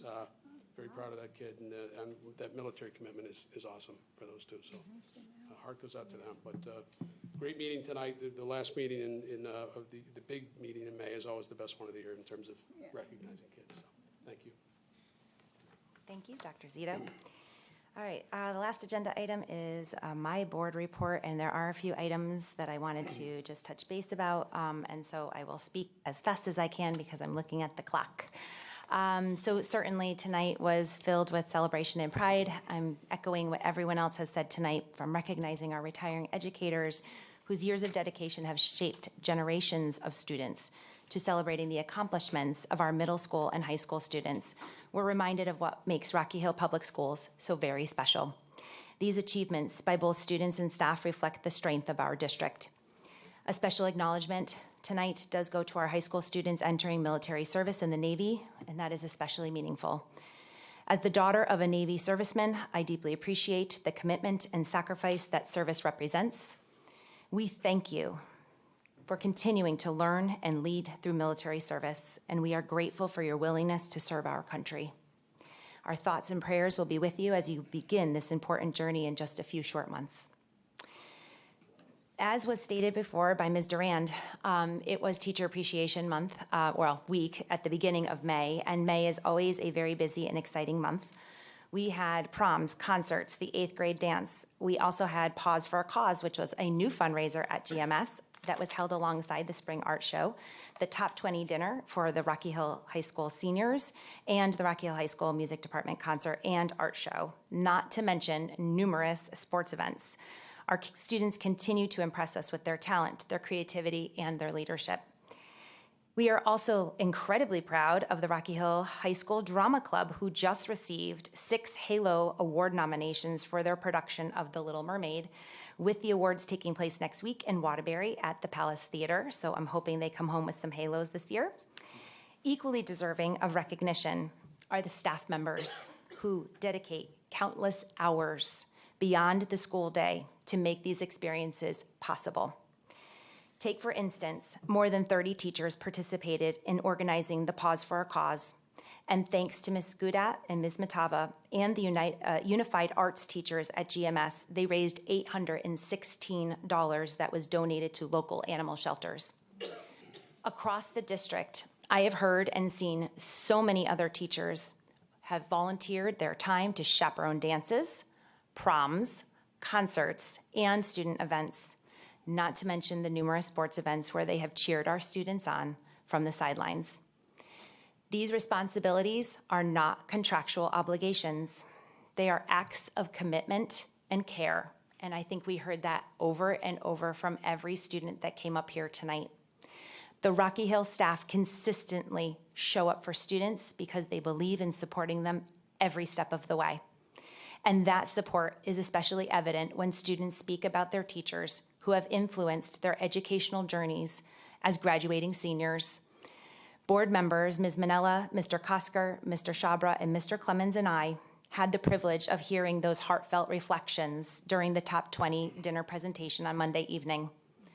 Thank you, Rocky Hill teachers, for always giving 110% in our district. We appreciate you. Switching gears, I'd like to also briefly address the operating budget that was recently approved by the Town Council at an 8.53 increase, down from the original request of an 8.9%. This year's budget reflects the need to address years of deferred investment in essential services and infrastructure. Many areas have been funded below sustainable levels for too long, and responsible action could no longer be postponed. This is a corrective budget focused on right-sizing and stabilization, not establishing a new annual trend of increases. The investments made this year are intended to strengthen operations, address long-standing needs, which hope to prevent an even greater cost in the future. Responsible budgeting doesn't mean cutting. It means addressing challenges before they become crises. And right-sizing now positions the Board of Education for a more stable and predictable budgeting moving forward. Earlier this evening, the board voted to serve as the Personnel Search Committee for 4 positions. I'd like to address the interim superintendent and the future superintendent of the Rocky Hill Public Schools. In the coming months, the board will begin this important work, starting with the selection of a search consultant. And once selected, the consultant will engage stakeholders, including families, staff, administrators, and students through focus groups and community input sessions. Board members will also sign confidentiality pledges right after this meeting very quickly to protect the integrity of the process and the privacy of potential candidates. While portions of the search must remain confidential, the community and district staff will continue to receive periodic updates from me through board meetings, town council meetings, and Parent Square as the process moves forward. And lastly, I would like to congratulate Mr. Keith Traver, who, along with his wife, recently received the prestigious Soundhem Award. For those unfamiliar, the Soundhem Awards celebrate excellence in high school musical theater. Receiving one of these is comparable to earning a Tony Award. It is a tremendous honor and by no means is not an easy accomplishment. Although Keith and his wife directed and produced Anastasia in another district, I did want to recognize and congratulate him on this outstanding achievement. And with that, is there anything else that the board would like to say before we adjourn? No, we're good. I know, we're getting very close to the time. Okay, so can I have a motion to adjourn? Motion to adjourn. Thank you, Ms. Manella. Can I have a second? Second. Okay, thank you, Ms. Morfea. All in favor? Aye. Any opposed?